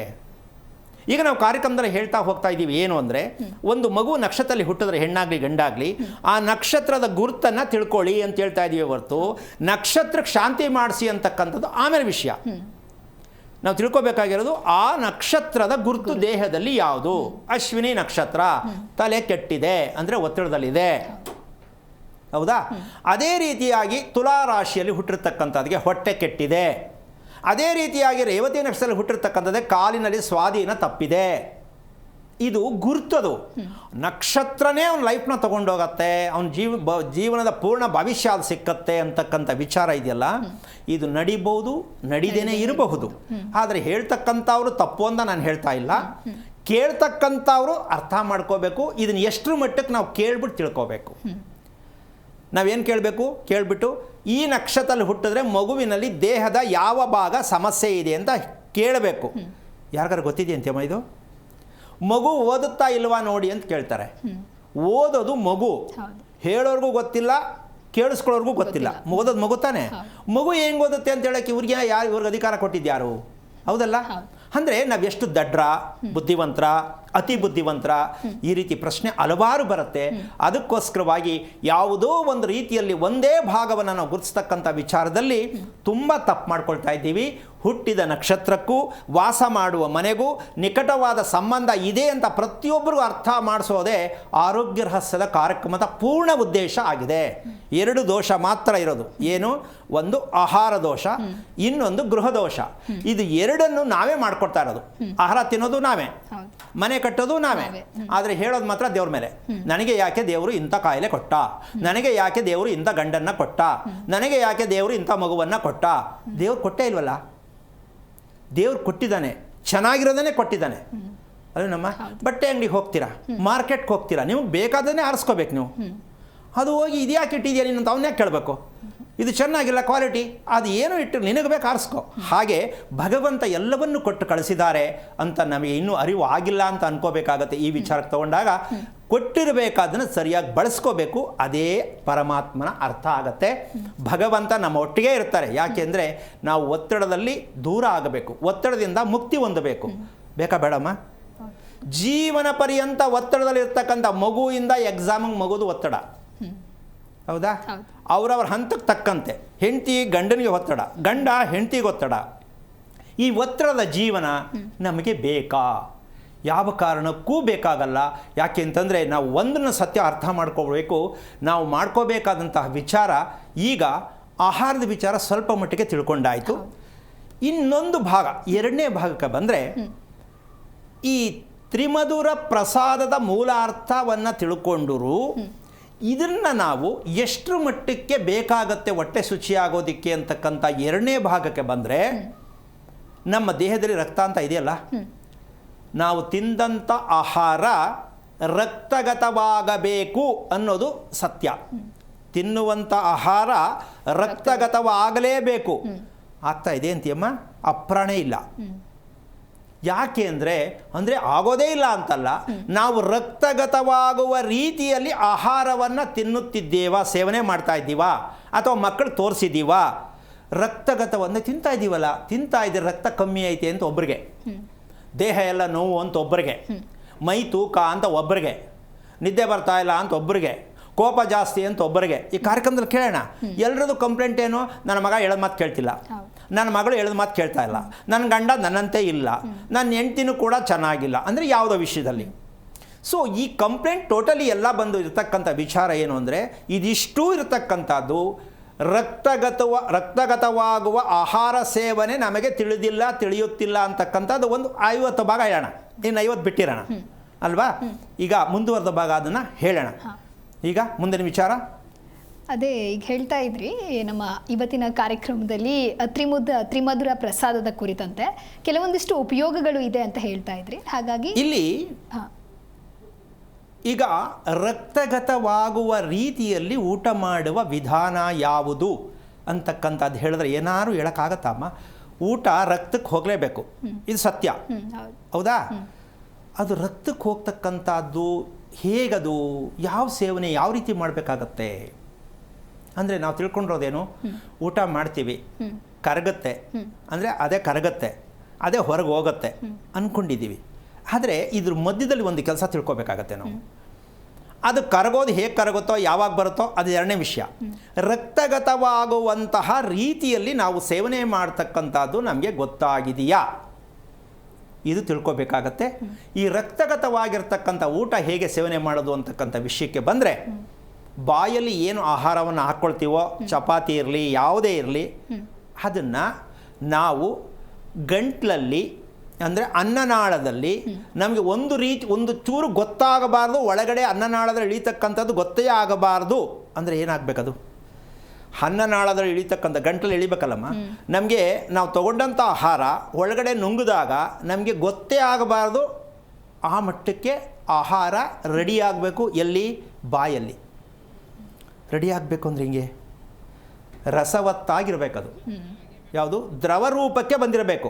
ನೀವೇನು ಆಹಾರ ತಿನ್ನಿ, ದ್ರವ ರೂಪಕ್ಕೆ ಬಂದಿರಬೇಕು. ಆ ದ್ರವ ರೂಪಕ್ಕೆ ಬಂದಾಗ ಆಟೋಮೆಟಿಕ್ ಗಂಟ್ಲಲ್ಲಿ ಹೋಯ್ತಾ ಇಲ್ವಾ ನಮಗೆ ಗೊತ್ತಾಗಲ್ಲ, ಆಟೋಮೆಟಿಕ್ ಹೋಗುತ್ತೆ. ಇದು ಕೇಳುತ್ತೆ ಜಠರ, ಈ ತೀರದ ಲಿಕ್ವಿಡ್ ಇರತಕ್ಕಂಥ ದ್ರವ ರೂಪದ ಆಹಾರ ನನಗೆ ಬೇಕು ಅಂತ ಜಠರ ಕಾಯ್ತಾ ಇರುತ್ತೆ. ನಾವು 2 ಸಲ ಆಗೈತೀವೋ 3 ಸಲ ಆಗೈತೀವೋ ಗೊತ್ತಿಲ್ಲ, ಬಳಕ್ಕಂತ ನುಂಗ್ತೀವಿ, ಗಂಟ್ಲಲ್ಲಿ ಸಿಕ್ಕಾಕೊಂಡ್ರೆ ನೀರು ಕುಡಿತೀವಿ, ಹೌದಾ? ಅದೇ ತಾನೇ? ಅಂದರೆ ನಾವು ಎಷ್ಟರ ಮಟ್ಟಕ್ಕೆ ಇದನ್ನು ತಿಳ್ಕೊಂಡಿದ್ದೀವಿ? ಇದೆಲ್ಲ ಏನಾಗ್ತಾ ಇದೆ ಹಾಗಾದರೆ? ನಾವು ಅರ್ಧಂಬರ್ಧ ತಿನ್ಬಿಟ್ಟು ಒಳಗಡೆ ಹಾಕ್ಕೊಂಡ್ರೆ ಏನಾಗಬಹುದು ಅಂತಕ್ಕಂಥದ್ದು ಮುಂದಿನ ವಿಚಾರ. ಯಾಕೆ ಅಂತಂದರೆ, ಒಂದು ಸತ್ಯವನ್ನು ತಿಳ್ಕೋಬೇಕು ನಾವು. ಯಾವುದರಲ್ಲಿ ಆಗಲಿ, ನಾವು ಏನೇ ತಪ್ಪು ಆಗಿದೆ ಸರಿಯಾಗಿದೆ ಅನ್ನೋದಕ್ಕೆ ನಮ್ಮ ಪ್ರಜ್ಞೆ ಮನಸ್ಸಿನಲ್ಲಿ ಎಷ್ಟು ಪ್ರಯೋಗಗಳು ನಡೀತಾ ಇದೆ ಅಂತಕ್ಕಂತಹ ಒಂದು ವಿಚಾರವನ್ನು ತಿಳ್ಕೊಂಡಾಗ ನಮ್ಮ ಆಹಾರ ಪ್ರಕ್ರಿಯೆಯಲ್ಲಿ ಏನು ತಪ್ಪು ಏನು ಸರಿ ಅಂತ ಅರ್ಥ ಆಗತ್ತೆ. ಈಗ ಒಂದು ಸಣ್ಣ ಬ್ರೇಕ್ ತಗೊಂಡು ಆಮೇಲೆ ಮುಂದುವರೆದ ಭಾಗವನ್ನು ಹೇಳೋಣ ಅಂತ ಹೇಳ್ತೀನಿ. ಓಕೆನಾ? ಓಕೆ. ಇನ್ನು ನಮ್ಮ ಇವತ್ತಿನ ಕಾರ್ಯಕ್ರಮದಲ್ಲಿ ಸಾಕಷ್ಟು ವಿಚಾರಗಳನ್ನು ಬಹಳ ಅರ್ಥಪೂರ್ಣವಾಗಿ ತಿಳಿಸ್ಕೊಟ್ಟಿದ್ದೀರಾ. ಮತ್ತಷ್ಟು ಮಾತನಾಡೋಣ ಗುರೂಜಿ. ಇದೀಗ ಕಾಲರ್ ರೆಡಿ ಇದ್ದಾರೆ, ಕರೆಗಳನ್ನು ಸ್ವೀಕರಿಸುವಂತಹ ಸಮಯ. ಗೋವಾದಿಂದ ಮಂಜುಳಾ ಅಂತ ಕರೆ ಮಾಡಿದ್ದಾರೆ. ನಮಸ್ತೆ ಮಂಜುಳಾ. ನಮಸ್ತೆ ಮಂಜುಳಾ, ಧ್ವನಿ ಕೇಳಿಸ್ತಾ ಇದೆಯಾ? ಓಕೆ, ಸಂಪರ್ಕ ಕಡಿತಗೊಂಡಿದೆ. ಎಸ್ ಗುರೂಜಿ, ಮುಂದಿನ ವಿಚಾರದ ಬಗ್ಗೆ ತಿಳಿಸಿಕೊಡೋದಾದರೆ ಇಲ್ಲಿ ನಾನು ಅವಾಗಲೇ ಒಂದು ವಿಚಾರವನ್ನು ಹೇಳಿದೆ. ದ್ರವರೂಪಕವಾಗಿರ್ತಕ್ಕಂಥ ನಾವು ಊಟ ಮಾಡೋ ಅಭ್ಯಾಸ ನಮ್ಮಲ್ಲಿದೆ ಅಂತೇನಮ್ಮ? ಸಾಧ್ಯ ಇದೆಯಾ? ಇಲ್ಲ, ಕಡಿಮೆ. ಅಲ್ವಾ? ಹಾಗಿದ್ದ ಮೇಲೆ ನಾವು ಇದನ್ನು DNA ಅನ್ನೋ ವಿಚಾರಕ್ಕೆ ಹೋಗ್ತೀವಿ ನಾವು. ವಂಶವಾಹಿನಿ, ಹೌದಾ? ಈ ವಂಶವಾಹಿನಿಯ ರೋಗಗಳಿಗೂ ಹೋಗ್ತೀವಿ ನಾವು. ನಮ್ಮ ಅಪ್ಪನಿಗಿತ್ತು, ನಮ್ಮ ಚಿಕ್ಕಪ್ಪನಿಗಿತ್ತು, ನಮ್ಮ ಅಮ್ಮನಿಗಿತ್ತು ಅಂತ. ಅಂದರೆ ಅವರೂ ಹೀಗೆ ಅರ್ಧಂಬರ್ಧ ತಿಂದಿದ್ದಾರೆ ಅಂತಲೇ ಅರ್ಥ. ಆದರೆ ಅರ್ಧಂಬರ್ಧ ತಿಂದಿದ್ದಾರೆ ಅಂತ ನಮ್ಗೆ ಅರ್ಥ ಆಗಿಲ್ಲ ಇನ್ನೂ. ಅವ್ರಿಗೇನು ರೋಗ ಆಯಿತು ನಮಗೆ ಬಂದಿದೆ ಅಂತ ತಿಳ್ಕೊತೀವಿ ನಾವು. ಅಂದರೆ ಅವರು ತಿಳ್ಕೊಳ್ಳದೆ ಸತ್ತೋಗಿದ್ದಾರೆ ಅರ್ಧಂಬರ್ಧ ಮಾಡಿಕೊಂಡು. ಓಕೆ ಗುರುಜಿ, ಈ ಕುರಿತು ಮಾತನಾಡೋಣ. ಕಾಲರ್ ರೆಡಿ ಇದ್ದಾರೆ. ನಮಸ್ತೆ ಮಂಜುಳಾ. ಹಲೋ ಮೇಡಮ್, ನಮಸ್ತೆ. ಓಕೆ, ಎಲ್ಲಿಂದ ಕರೆ ಮಾಡ್ತಾ ಇದ್ದೀರಾ? ನಾವು ಇಲ್ಲಿ ಗೋವಾದಿಂದ ಮಾಡುತ್ತೇವೆ. ಓಕೆ, ಗುರುಜಿ ಇದ್ದಾರೆ, ಮಾತನಾಡಿ. ಹಲೋ. ಹಲೋ ಗುರುಜಿ, ನಮಸ್ಕಾರ. ನಾರಾಯಣ, ಹೇಳಮ್ಮ. ಏನಲ್ಲ ಗುರುಜಿ, ನನಗೆ ಆರೋಗ್ಯ ಬಗ್ಗೆ ಕೇಳಬೇಕಾಗಿತ್ತು. ಏನು ನಕ್ಷತ್ರ ಏನು? ನಂದು ಪೂರ್ವ ಪಾಲ್ಗುಣಿ ನಕ್ಷತ್ರ, ಸಿಂಹ ರಾಶಿ. ಓಕೆ, ಏನು ಮಾಡ್ತಿದ್ಯಮ್ಮ? ನಾನು ಮನೆಯಲ್ಲ ಇರೋದ್ರಿ. ಮದುವೆ ಆಯ್ತಾ? ಆಗ್ಯದ್ರಿ. ಎಷ್ಟು ವರ್ಷ ಆಯಿತು? 14 ವರ್ಷ ಆಯ್ತ್ರಿ. ನಿದ್ದೆ ಚೆನ್ನಾಗಿ ಮಾಡ್ತಾ ಇದೆಯಾ? ನಿದ್ದೆ ಬರುತ್ತ್ರಿ. ಬೆಳಗ್ಗೆ ಎಷ್ಟೊತ್ತು ಕೇಳ್ತೀಯಾ? ಬೆಳಗ್ಗೆ ನಾನು ಮಕ್ಕಳ ಸ್ಕೂಲ್ ಸಲ 5 ಗಂಟೆ ಕೇಳ್ತೀನಿ, ಒಮ್ಮೆ 5:30 ಹೇಳ್ತೀನಿ. ಅಲ್ಲಮ್ಮ, ಕೆಲಸ ಎಲ್ಲ ಇವತ್ತು ಆರಾಮಾಗಿದ್ದೀನಿ ಅಂದರೆ ಎಷ್ಟೊತ್ತು ಕೇಳ್ತೀಯಾ? 5:30 ಹೇಳ್ತೀನಿ ರೀ. 5:30 ಹೇಳ್ತೀನಿ. ಓಕೆ, ಮಲಗಿದ ತಕ್ಷಣ ನಿದ್ದೆ ಬರುತ್ತಾ? ಟೈಮ್ ತಗೊಳುತ್ತಾ? ಮಾಡಿದ ತಕ್ಷಣ ನಿದ್ದೆ ಬರುತ್ತ್ರಿ. ರಾತ್ರಿ ಅದೆಲ್ಲ ಹಂಗಲ್ಲ. ಮಧ್ಯೆ ಎಚ್ಚರಿಕೆ ಎಷ್ಟು ಸಲ ಆಗುತ್ತೆ? ಮಧ್ಯೆ 1 ಸಲ 2 ಸಲ ಆಗುತ್ತೆ ರೀ. ಅಷ್ಟೇ 3 ಗಂಟೆಗೆ 2 ಗಂಟೆಗೆ ಅದು ಹೆಸರು ಆಗುತ್ತೆ. ಬೇಕಾ ಅದು ಮಧ್ಯ ಮಧ್ಯೆ ಎಚ್ಚರಿಕೆ ಆಗೋದು ಸರಿ ಅನ್ಸುತ್ತಾ ನಿಮಗೆ? ರೀ. ಅಲ್ಲ, ಓಕೆ ಅನ್ಸುತ್ತಾ? ಯಾಕಿದು ಆಗತ್ತೆ ಅಂತ ಅನ್ಕೊಂಡಿದ್ಯಾ ಅಂತ ಕೇಳ್ತೀನಿ. ಹೌದು ಗುರುಜಿ, ಕರೆಕ್ಟ್ ಅದ ರೀ. ಅಲ್ಲ, ಅದು ತಪ್ಪು ಅಂತಾನ ಸರಿ ಅಂತಾನ ನಿನ್ನ ಪ್ರಕಾರ? ನಮ್ಮ ಪ್ರಕಾರ ತಪ್ಪು ಅನ್ನಿಸ್ತದ ಬಿಡ್ರಿ. ಈಗ ವಿಷಯಕ್ಕೆ ಬರೋಣ. ಹಾನ್ರಿ. ಬೇಜಾರು, ಕೋಪ ಎರಡರಲ್ಲಿ ಯಾವ್ದು ಜಾಸ್ತಿ ನಿಂಗೆ? ಕೋಪ ಐತ್ರಿ. ಬೇಕಾ ಕೋಪ? ಕೋಪ ಬೇಕೇನಮ್ಮ? ಅಲ್ಲ, ಹಿಂಗೆ ಎದ್ಕರೆ ಒಮ್ಮೆ ಬರುತ್ತ್ರಿ. ಏನಾರ ಭಾಳ ಇದಾಗ್ತಾವ, ಒಮ್ಮೆ ಬಂದು ಒಮ್ಮೆ ಹೋಗ್ಬಿಡುತ್ತೆ. ಅಲ್ಲ, ಒಮ್ಮೆ ಬರೋದಕ್ಕೋಸ್ಕರ ಹೇಳ್ತಾ ಇದ್ದೀನಿ. ಊಟ ಟೈಮ್ ಕರೆಕ್ಟಾಗಿ ಊಟ ಮಾಡ್ತೀಯಾ ನೀನು? ಟೈಮ್ ಸೀರೆ ಮಾಡುತ್ತೇನೆ ರೀ. ಓಕೆ, ಮಾತಾಡ್ಕೊಂಡು ಊಟ ಮಾಡ್ತೀಯಾ? ಟಿ ವಿ ನೋಡ್ಕೊಂಡು ಊಟ ಮಾಡ್ತೀಯಾ? ಇಲ್ಲ, ಹಂಗೇನು ಮಾತಾಡ್ಕೊಂಡು ಊಟ ಇಲ್ಲ. ಟಿವಿಯನ್ನು ನೋಡ್ಕೊಂಡು ಊಟನೂ ಮಾಡಂಗಿಲ್ರಿ. ಯಾರ ಜೊತೆ ಮಾತಾಡ್ತೀಯಮ್ಮ ಊಟ ಮಾಡುವಾಗ? ಇಲ್ಲ, ನಾನು ಅಕ್ಕ ಕೂತ್ ಊಟ ಮಾಡ್ತಿರ್ತೀವಿ ಅಷ್ಟೇ. ಜಾಸ್ತಿ ಮಾತಾಡಂಗಿಲ್ಲ. ಅಂತೂ ಮಾತಾಡ್ತೀಯ ತಾನೆ? ಸ್ವಲ್ಪ ಮಾತಾಡ್ತೀವಿ. ಓಕೆ, ಈಗ ನಿನಗೆ ಹುಷಾರು ಬಗ್ಗೆ ಅಂದರೆ ಆರೋಗ್ಯದ ಬಗ್ಗೆ ಕೇಳ್ತಾ ಇದೆಯಲ್ವಾ? ಹಾನ್ರಿ. ಮಿಕ್ಸಿಗೆ ಮೇಲ್ಗಡೆ ಮುಚ್ಚಳ ಏನಕ್ಕೆ ಹಾಕೋದು? ಹೊರಗಡೆ ಹೋಗಬಾರ್ದು ಅಂತೇಳಿ. ಹಾಗಿರ್ಬೇಕಾದ್ರೆ ನಾವು ಭಗವಂತ ಕೊಟ್ಟರು ಬಾಯಿ ಮುಚ್ಕೊಂಡು ತಿನ್ನಬೇಕು ಅಂತ ಗೊತ್ತಾಗಬೇಕಲ್ಲ? ಹೌದು, ಕರೆಕ್ಟ್. ಇಷ್ಟು ಮಾಡು ತಾಯಿ, ಮಾತಾಡದೆ ಮೌನವಾಗಿ ಪ್ರಾರ್ಥನೆ ಮಾಡಿ ಕೂತ್ಕೊಂಡು ಚೆನ್ನಾಗಿ ಅಗದು ಊಟ ಮಾಡು. ಟೈಮ್ ಸರಿ ನಿದ್ದೆ ಬಂದು ಮಧ್ಯೆ ಎಚ್ಚರಿಕೆ ಇಲ್ಲದೆ ಯಾವತ್ತು ನಿದ್ದೆ ನೀನು ಮಾಡ್ತೀಯ ಪೂರ್ಣವಾಗಿ, ಆವತ್ತು ನಿನ್ನ ಆರೋಗ್ಯ ಸರಿ ಹೋಗುತ್ತೆ. ಒಳ್ಳೆಯದಾಗಲಿ. ಓಕೆ, ಥ್ಯಾಂಕ್ ಯು ಮಂಜುಳಾ, ಕರೆ ಮಾಡಿದ್ದಕ್ಕಾಗಿ. ಗುರುಜಿ ಆಹಾರ ಸೇವನೆಯ ಕುರಿತಂತೆ ಹೇಳ್ತಾ ಇದೆ. ಈ ವಿಚಾರದ ಕುರಿತು ತಿಳಿಸಿಕೊಡೋದಾದರೆ? ಈಗ ವಿಷಯ ಗೊತ್ತಾಯ್ತಲ್ಲ ಏನು? ಅವರಿಗೆ ನನಗೆ ಆರೋಗ್ಯ ಚೆನ್ನಾಗಿಲ್ಲ ಪ್ರಶ್ನೆ. ಆರೋಗ್ಯ ಚೆನ್ನಾಗಿಲ್ಲ ಅಂದರೆ ಮುಂದೆ ಏನೋ ಔಷಧ ಬೇಕು ಅಂತಕ್ಕಂಥ ನಿರೀಕ್ಷೆಲಿದ್ದಾರೆ ಅವರು, ಹೌದಾ? ಆದರೆ ಔಷಧ ನಮ್ಮಲ್ಲೇ ಇದೆ ಅಂತ ಗೊತ್ತಿಲ್ವಲ್ಲ? ಎಷ್ಟು ಜನಕ್ಕೆ ಗೊತ್ತು? ನಮ್ಮ ದೇಹದಲ್ಲಿ ಔಷಧ ಉತ್ಪತ್ತಿಯಾಗುವಂತಹ ಶಕ್ತಿಯನ್ನು ಭಗವಂತ ಕೊಟ್ಟಿದ್ದಾನೆ. ಎಷ್ಟು ಜನ ಒಪ್ಕೊಂಡಿದ್ದಾರೆ ಇದನ್ನು? ಅಲ್ಲ, ಹೇಳಬೇಕಂದ್ರೆ ಗೊತ್ತಿದೆಯಾ ಅಂತ ನಾವೇ ಪ್ರಶ್ನೆ ಹಾಕ್ಕೋಬೇಕಾಗತ್ತೆ. ನಾವೇನಿದ್ರು ಹುಡುಕಲೇಬೇಕು. ಸಮಸ್ಯೆ ಬಂದರೆ ದೇವ್ರ ಗುಡಿ ಹುಡ್ಕೋದು, ಆರೋಗ್ಯ ಕೆಟ್ಟರೆ ನರ್ಸಿಂಗ್ ಹೋಮ್ಗೆ ಹೋಗೋದು, ನಮ್ಗೆ ಗೊತ್ತಿರೋದು ಅಷ್ಟೇ. ಆದರೆ ಇದೆರಡಕ್ಕೂ ಹೋಗದೇ ಇರೋ ರೀತಿ ನಮ್ಮಲ್ಲೇ ಎಲ್ಲ ಇದೆ. ಅಂದರೆ ಎಲ್ಲಿಗೂ ಹೋಗಬೇಡಿ ಅನ್ನಲ್ಲ, ದೇವಸ್ಥಾನಕ್ಕೆ ಹೋಗಿ ನರ್ಸಿಂಗ್ ಹೋಮ್ಗೆ ಹೋಗಿ. ಆದರೆ ನಿಮಗೆ ಅರ್ಥ ಆಗುವಂಥ ಜೀವನ ಬೇಕು, ಹೌದಾ? ಅರ್ಥ ಆಗೋ ಜೀವನ ಬಂದಾಗ ನಮ್ಗೆ ಏನು ಮಾಡ್ಕೋಬೇಕು, ಏನು ತಿಳ್ಕೋಬೇಕು ಅಂದಾಗ ನಿಮ್ಮ ಜೀವನ ನೆಮ್ಮದಿಯಾಗಿ ಇರೋಕ್ಕೆ ಸಾಧ್ಯ ಆಗುತ್ತೆ. ಗುರುಜಿ, ಈ ಕುರಿತಂತೆ ಮಾತನಾಡೋಣ. ಕಾಲರ್ ಒಬ್ರು ರೆಡಿ ಇದ್ದಾರೆ. ಚಿತ್ರದುರ್ಗದಿಂದ ಗೀತಾ ಅಂತ ಹೇಳಿ ಕಾಲ್ ಮಾಡಿದ್ದಾರೆ. ನಮಸ್ತೆ ಗೀತಾ. ಹಲೋ, ನಮಸ್ತೆ. ಧ್ವನಿ ಕೇಳಿಸ್ತಾ ಇದೆಯಾ? ಕೇಳಿಸ್ತಾ ಇದೆ. ಓಕೆ, ಗುರುಜಿ ಇದ್ದಾರೆ, ಮಾತನಾಡಿ. ಹಲೋ, ನಮಸ್ಕಾರ ರೀ ಗುರುಜಿ. ನಾರಾಯಣ, ಹೇಳಮ್ಮ. ನಾರಾಯಣ ಶರಣು. ಏನಾಗಬೇಕಿತ್ತು? ನಾನು ನನ್ನ ಮಗಳದ್ದು ಕೇಳಬೇಕಾಗಿತ್ತು, ಯಶಸ್ವಿನಿ ಅಂತೇಳಿ. ಯಶಸ್ವಿನಿ. ಹಾ ಓಕೆ, ಏನು ನಕ್ಷತ್ರ? ಹುಟ್ಟಿದ್ ಅವಳು ಹುಟ್ಟಿದ್ದು 29/4 ತಿಂಗಳು 94ರಲ್ಲಿ ಹುಟ್ಟಾಳೆ. ನಾನು ಕೇಳ್ತಿದ್ದೀನಿ ನಕ್ಷತ್ರ ಗೊತ್ತಾ ಅಂತ. ನಕ್ಷತ್ರ ಗೊತ್ತಿಲ್ಲ ಸರ್ ನನಗೆ. ಮೊದಲು ನಕ್ಷತ್ರ ತಿಳ್ಕೊ ಮೊದಲು. ಅಮ್ಮ, ಯಾವ ಕಾರಣಕ್ಕೂ ತಾಯಿ ಅನ್ನಿಸ್ಕೊಂಡೋಳು ನೀನು, ನಗು ನಕ್ಷತ್ರನೇ ಗೊತ್ತಿಲ್ಲ ಅಂದ್ರೆ ಏನಮ್ಮ ಮಕ್ಕಳನ್ನ ಪಡ್ಕೊಂಡ್ರಿ? ಇದೇ ಪೇಪರ್ ನಲ್ಲಿ ನಾನು ನೋಡ್ಲಿಲ್ಲ ಸರ್, ಕಾಲ್ ಮಾಡಿ. ಬೇಡ, ಇದು ಕೆಟ್ಟ ಅಭ್ಯಾಸ. ದಯವಿಟ್ಟು ಇನ್ನೊಮ್ಮೆ ಕರೆ ಮಾಡು, ತಿಳ್ಕೊಬೇಕು ನಕ್ಷತ್ರ ಏನು ಅಂತ. ಡೇಟ್ ಹೇಳ್ಬಿಟ್ಟು ತಿಳ್ಕೊಳ್ಳೋದನ್ನ ದಯವಿಟ್ಟು ಬಿಡಿ. ನಕ್ಷತ್ರ ತಿಳ್ಕೊಂಡು ಇನ್ನೊಂದ್ಸಲ ಮಾಡಿ, ಒಳ್ಳೇದಾಗಲಿ. ಥ್ಯಾಂಕ್ ಯು ಕರೆ ಮಾಡಿದ್ದಕ್ಕಾಗಿ. ಎಸ್ ಗುರುಜಿ, ಹೇಳ್ತಾ ಇದ್ರಿ ಇನ್ನು ಆಹಾರ ಸೇವನೆಯ ಬಗ್ಗೆ. ಹಾಗೆ ನೋಡಿ, ಇದು ನಮ್ಮ ಜನಗಳಲ್ಲಿ ಒಂದು ಕೆಟ್ಟ ಅಭ್ಯಾಸ. ಹೌದು. ಏನು ಅದು ಜನಗಳದು ಅನ್ನೋದಕ್ಕಿಂತ ಹೇಳುವಂಥವ್ರು ಮಾಡಿಟ್ಟಿರ್ತಕ್ಕಂಥ ಕೆಟ್ಟ ಅಭ್ಯಾಸ. 22/4/82 ಸಾಯಂಕಾಲ 6:20 ಅಂತ ಅವ್ರು ಹೇಳ್ತಾರೆ. ಇವರೊಂದು ತಲೆ ಮೇಲೆ ಹೊಡಿತಾರೆ, ಅಲ್ಲೇನೋ ಬರುತ್ತೆ, ಇವರೇನೋ ಒಂದು ಹೇಳ್ತಾರೆ, ಅವ್ರು ಅದನ್ನೇ ಕಂಟಿನ್ಯೂ ಮಾಡ್ಕೋತಾರೆ. ಇದು ನಮ್ಮ ದೇಶದಲ್ಲಿ ಒಂದು ದೊಡ್ಡ ರೋಗ. ಇದು ಜನಗಳದೆಲ್ಲ ತಪ್ಪು, ಹೇಳ್ತಾರಲ್ಲ ಅವ್ರ ತಪ್ಪು. ಎಲ್ಲೋ ಕೂತ್ಕೊಂಡು ಡೇಟ್ ಆಫ್ ಬರ್ತ್ ಕೇಳಿ ಈ ಥರ ಇದೆ ಅಂತ ಹೇಳುವಂತಹದ್ದು ಎಷ್ಟು ಮಟ್ಟಕ್ಕೆ ಸತ್ಯ ಅಂತ ನಮ್ಮ ಜನಕ್ಕೆ ಅರ್ಥ ಆಗಿದೆ? ಎಲ್ರಿಗೂ ಇದೇ ವಾಡಿಕೆ. 22/4/86 ಎಲ್ರಿ ಬರುತ್ತದು. ಅಜ್ಞಾನತ್ವ, ಅಜ್ಞಾನಿಗಳು ತಿಳಿದಿರ್ತಕ್ಕಂಥ ವಿಚಾರ, ಜ್ಞಾನಿಗಳು ಅದನ್ನು ಹೇಳಲ್ಲ. ಅದರಿಂದ ಇನ್ನೊಂದು ಹೇಳ್ಬಿಡ್ತೀನಿ. ದಿನಾಂಕ ಕೇಳಿದ ತಕ್ಷಣ ಸೀಸರಿನ್ನ ನಾರ್ಮಲ್ಲ ಅಂತ ಕೇಳ್ತಾರ? ಇಲ್ಲ. ಸೀಸರಿನ್ಗೂ ಅದೇ ಶಾಸ್ತ್ರ, ನಾರ್ಮಲ್ಗೂ ಅದೇ ಶಾಸ್ತ್ರ. ಏನಮ್ಮ ಎಂಥ ತಪ್ಪು ದಾರಿಗೆ ತಗೊಂಡೋಗ್ತಾ ಇದೀವಲ್ಲ. ಹೌದು. ಸರಿ ಗುರುಜಿ, ನಕ್ಷತ್ರದ ಕುರಿತಂತೆ ಮತ್ತೆ ನಾವು ಮಾತನಾಡ್ತಾ ಹೋಗೋಣ. ಎಸ್, ಇದೀಗ ಕವಿತಾ ಅಂತ ಹೇಳಿ ಕರೆ ಮಾಡಿದ್ದಾರೆ. ನಮಸ್ತೆ ಮಾ. ನಮಸ್ತೆ ಮೇಡಮ್. ಎಲ್ಲಿಂದ ಕರೆ ಮಾಡ್ತಾ ಇದ್ದೀರಾ? ಮೈಸೂರಿಂದ. ಓಕೆ, ಗುರುಜಿ ಇದ್ದಾರೆ, ಮಾತನಾಡಿ. ಹಲೋ. ಹಲೋ ಹೇಳಮ್ಮ. ಇದು ನನ್ನ ಮಗಳ ಬಗ್ಗೆ ಕೇಳಬೇಕಿತ್ತು. ನಕ್ಷತ್ರ ಹೇಳಿ. ಅಷ್ಟೇ ಸರ್, ನಕ್ಷತ್ರ ಮೇಷದ. ಎಷ್ಟು ವಯಸ್ಸು? ಅವಳಿಗೆ 22 ವರ್ಷ. ಏನು ಮಾಡ್ತಿದ್ದಾಳೆ? ಕೆಲ್ಸಕ್ಕೆ ಹೋಗ್ತಾವಳು. ಈಗ ಏನು ಆಗ್ಬೇಕಿತ್ತು ಅವಳ ಬಗ್ಗೆ? ಮದುವೆ ಮಾಡಬೇಕು ಅಂತ ಇದ್ದೀವಿ, ಅವಳು ಒಪ್ತಾ ಇರಲಿಲ್ಲ, ಅದಕ್ಕೆ ಕೇಳಬೇಕಿತ್ತು. ಕೇಳಲ್ವಾ ಯಾಕೆ ಒಪ್ಕೋತಾ ಇಲ್ಲ ಮದುವೆ ಅಂತ? ಅವಳು ಇನ್ನೂ 2 ವರ್ಷ ಆಗಲ್ಲ, ಕೆಲಸ ಮಾಡಬೇಕು ಅಂತ ಇದ್ದಲ್ಲ, ಅದಕ್ಕೆ. ಓಕೆ, ನೀವು ಮದುವೆ ಮಾಡ್ಕೊ ಅಂತ ಯಾವಾಗ ಹೇಳಿದ್ರಿ?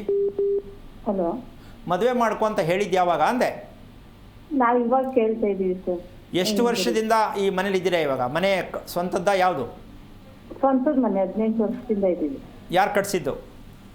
ನಾವೇ ಕಟ್ಟಿಸ್ಕೊಂಡ್ವಿ. ಓಕೆ, ಪ್ಲ್ಯಾನು ನೀವೇನಾ ಅಥವಾ ಇಂಜಿನಿಯರ್ದ? ಇಲ್ಲ, ಇದು ಮೇಸ್ತ್ರಿನೇ ಹಾಕಿರೋದು. ಓಕೆ, ಮನೆ ಸುತ್ತಬೋದಾ ಅಮ್ಮ? ಮನೆ ಇಲ್ಲ, ಖಾಲಿ ಇದೆ ಮನೆ ಸುತ್ತ. ಮನೆ ಸುತ್ತಬೋದಾ ಅಂತ ಕೇಳಿದೆ. ಬೇರೆ ಮನೆ ಜಾಯಿಂಟ್ ಆಗಿದೆಯಾ? ಸುತ್ತಬೋದಾ ಮನೆ ನಿಮ್ಮ ಮನೆ? ಸುತ್ತಬೋದು. ಕಾಂಪೌಂಡ್ ಹಾಕಿದ್ದೀರಾ? ಕಾಂಪೌಂಡ್ ಹಾಕಿದ್ವಿ. ಸುತ್ತ ಇಲ್ಲ, ಮುಂದೆ ಇದೆ, ಹಿಂದೆ ಗಲ್ಲಿ ಇದೆ. ಹಿಂದೆ ಅಂದರೆ ಯಾವುದಕ್ಕೂ? ಹಿಂದೆ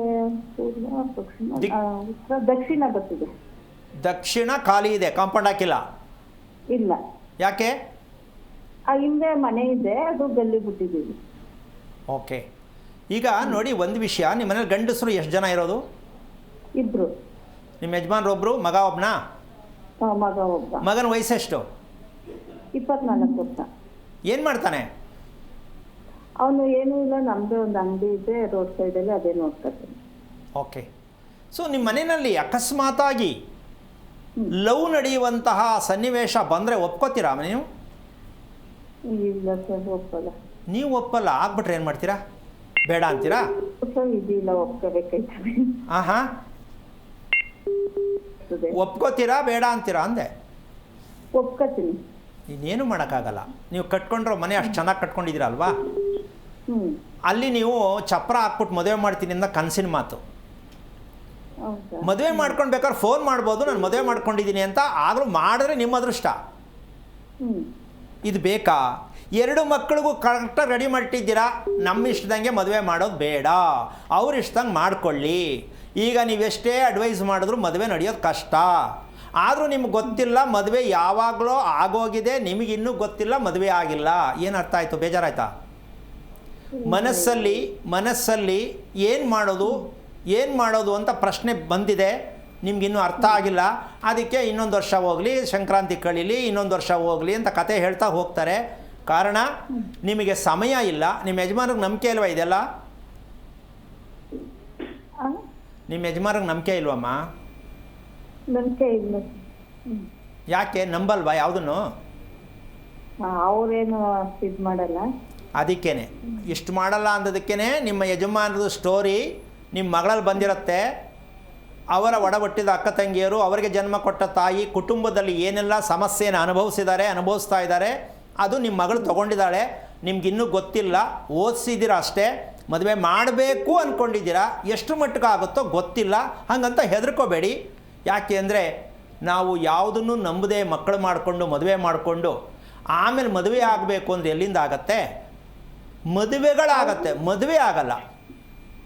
ಗುರುಜಿ ನಾನು ಕೇಳಿದೆ, ನೀವು ಯಾರನ್ನಾರು ಇಷ್ಟಪಟ್ಟಿದ್ರು ಹೇಳು ಅಂತ. ಅಮ್ಮ ಒಂದು ನಿಮಿಷ, ಇಷ್ಟಪಟ್ಟಿದ್ರೆ ಹೇಳು ಅಂದರೆ ಅದನ್ನು ಹೇಳೋಕ್ಕೂ ಆಗಲ್ವೇ ಅಲ್ಲಿ? ಅದು ಅರ್ಧಂಬರ್ಧ ಆಗ್ಬಿಡ್ತೈತೆ, ಪೂರ್ಣ ಆಗಲ್ಲ, ಡೌಟು. ಅದಕ್ಕೆ ಹೇಳೋಕ್ಕಾಗ್ತಾ ಇಲ್ಲ. ಅದಕ್ಕೆ ನೀವು ಹೆದರ್ಕೊಳ್ಳೋದಲ್ಲ, ತಿಳ್ಕೊಳ್ಳಿ. ಈಗಲೂ ಕಾಲ ಮಿಂಚಿಲ್ಲ. ನೀವು ಗಂಡ ಹೆಂಡತಿ ಕೂತ್ಕೊಂಡು 2 ಮಕ್ಕಳ ಬಗ್ಗೆ ನಾವು ತಿಳ್ಕೊಳ್ಳೋಕೆ ಪ್ರಯತ್ನ ಮಾಡೋಣ. ಮದುವೆ ನಾವೇ ಮಾಡೋಣ, ಅವ್ರು ಮಾಡ್ಕೊಳ್ಳೋದು ಬೇಡ ಅಂತ ತೀರ್ಮಾನಕ್ಕೆ ಬಂದರೆ ಅದಕ್ಕೆ ಕಾರಣ ಏನು ಅಂತ ಹೇಳ್ಕೊಳ್ಳೋಣ. ಬೇಕಾದ್ರೆ ತಿಳ್ಕೊಳ್ಳಿ ತಾಯಿ, ಒಳ್ಳೆಯದಾಗಲಿ. ಓಕೆ, ಥ್ಯಾಂಕ್ ಯು ಕವಿತಾ, ಕರೆ ಮಾಡಿದ್ದಕ್ಕಾಗಿ. ಇದೀಗ ಬೆಂಗಳೂರಿನಿಂದ ಪುಷ್ಪಲತಾ ಅಂತ ಹೇಳಿ ಕಾಲರ್ ಒಬ್ರು ರೆಡಿ ಇದ್ದಾರೆ. ನಮಸ್ತೆ ಮಾ. ಹಲೋ ನಮಸ್ತೆ. Hello sir. ನಮಸ್ತೆ, ಗುರುಜಿ ಇದ್ದಾರೆ, ಮಾತನಾಡಿ. ಹಲೋ. ಹಲೋ. ಹಾಂ ಹೇಳಿಮ್ಮ. ಇದು ಸರ್ ಗುರುಜಿ ನಮಸ್ತೆ. ಹೇಳಿ. ಇದು ನಮ್ಮ ಮನೆಯಲ್ಲಿ, ಹಾಂ, ಇಲ್ಲಿ ಬೆಂಗಳೂರಿನಲ್ಲೇ ನಮ್ಮ ಮನೆ ಇರೋದು. ಸರಿ. ಆ ಮನೆಯಲ್ಲಿ ನಮ್ಮ ಬಾವನ್ಗೆ ಹುಷಾರಿಲ್ಲ ಅಂತ ಮನೆ ಕರ್ಕೊಂಬಂದಿದ್ದು. ಹಾಂ. ಆದ್ರೆ ಅವರು ಹೆಂಡತಿ ಚೆನ್ನಾಗಿದ್ದವರು ಅದೇನೋ ಉಸಿರಾಟದ ತೊಂದ್ರೆ ಅಂದ್ಬಿಟ್ಟು ಅವರು ಮನೆ ಒಳಗಡೆನೆ ತೀರೋಗ್ಬಿಟ್ರು. ಅವರು ಅದನ್ನ ಊರಿಗೆ ಕರ್ಕೊಂಡು ಹೋಗ್ಬಿಟ್ಟು ಅವ್ರ ತಿಥಿವರ್ಗುನು ನಾವು ಬೀಗ ಹಾಕೊಂಡು ಊರ್ಗ್ ಹೋಗ್ಬಿಟ್ಟಿದ್ದು. ಅಲ್ಲಿಂದ ಬಂದ್ಮೇಲೆ ಹಂಗುನು ತೆಂಗಿನಕಾಯಿನ ಇದ್ ಮಾಡ್ಬಿಟ್ಟು ಪೂಜೆ ಮಾಡ್ಬಿಟ್ಟು ಒಳಗಡೆ ಎಸ್ಬಿಟ್ಟು ಒಳಗಡೆ ಹೋಗಿ ಅಂತ ಹೇಳಿದ್ರು ನಮ್ನ. ಹಂಗಂತ ಹೇಳಿ ಇದ್ ಮಾಡದ್ಮೇಲೆ ನಾವು ಏನೇನೋ ಮಾಡಿಸಿದ್ರು ಯಾಕೋ ಆಯ್ತಾ ಇಲ್ಲ. ಆನ್ಮೇಲೆನೆ ಸತ್ತಿದ್ದು ಅವರು. ಅದಕ್ಕೆ ಈಗ ಆನ್ಮೇಲೆ ಸತ್ತೋದ್ರಲ್ವಾ, ನಮ್ ಪಕ್ಕ ನಮ್ ಹಿಡ್ಕೊಂಡೇನೆ ಅವ್ರು ತೀರೋಗಿದ್ದು. ಅವ್ರು ಮಾತಾಡ್ತಿದ್ದಂಗೆನೇನೆ. ಸರಿ. ಈಗ ಅಲ್ಲಿ ನನ್ಗೆ ಒಂಥರ ಮಲ್ಕೊಂಡ್ರೆ ಬಂದು ಒಂಥರ ಎಳ್ದಂಗ ಆಗೋದು, ಒಂಥರ ಕೂತ್ಕೊಂಡಂಗ ಆಗೋದು, ಮಲ್ಕೊಂಡಂಗ ಆಗೋದು. ಆನ್ಮೇಲೆ ಮಲ್ಕೊಂಡ್ರೇನೆ ಹಂಗೆ ಒಂಥರ ಏನೇನೋ ಬೇಲ್ ಮಲ್ಕೊಂಡಂಗೆ, ಬಂದ್ ಕೂತ್ಕೊಂಡಿರುವಂಗೆ, ಪಕ್ಕದಲ್ಲೇ ಇದ್ ಮಾಡ್ಕೊಂಡ್ ದಾಟ್ಕೊಂಡು ಹೋದಂಗೆ, ಎಲ್ಲ ಸುಳ್ದಂಗೆ, ಹಿಂಗೆಲ್ಲ ಆಗುತ್ತೆ ಸ್ವಾಮೀಜಿ. ಓಕೆ, ಒಂದ್ ನಿಮಿಷ. ಮನೆ ಸ್ವಂತದ್ದಾ? ಸ್ವಂತ ಮನೇನೆ. ಎಷ್ಟು ವರ್ಷ ಆಯ್ತು ಕಟ್ಟಿ? ಆಗ್ಲೇ 15 ವರ್ಷ ಆಗೋಯ್ತು ನಾವು ಕಟ್ಟಿ. ಯಾವ ದಿಕ್ಕಿನ ರಸ್ತೆ, ಯಾವ ದಿಕ್ಕಿಗೆ ಬಾಗ್ಲು?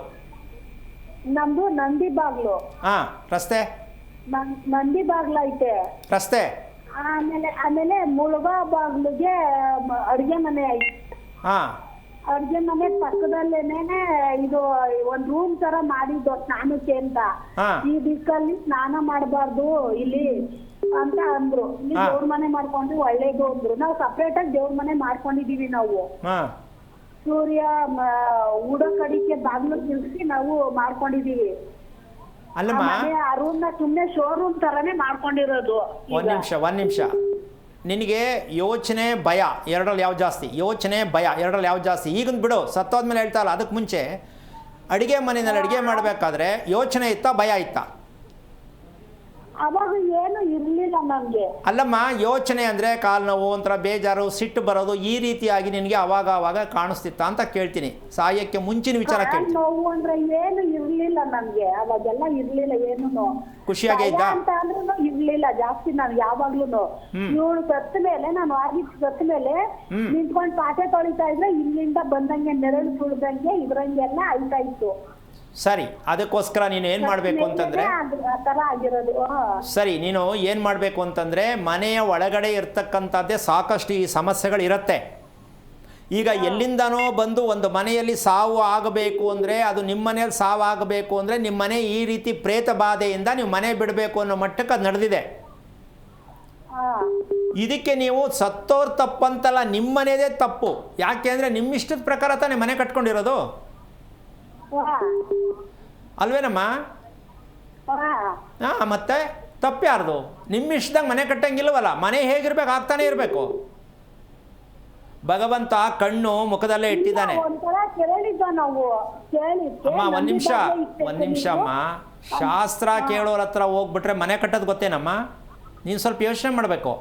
ಬೆಂಗಳೂರಲ್ಲಿ ಇದ್ದೀರಾ, ಶಾಸ್ತ್ರ ಕೇಳೋರ ಹತ್ರ ಹೋಗ್ಬಿಟ್ಟು ಮನೆ ಕಟ್ಟು ಅಂತದ್ದು ಕೇಳಿದ್ರೆ ಅವ್ರಿಗೆ ಗೊತ್ತಿದೆಯಾ? ಶಾಸ್ತ್ರ ಹೇಳೋರಿಗೆ, ಪಂಚಾಂಗ ಹೇಳೋರಿಗೆ ಗೊತ್ತಿದೆಯಾ?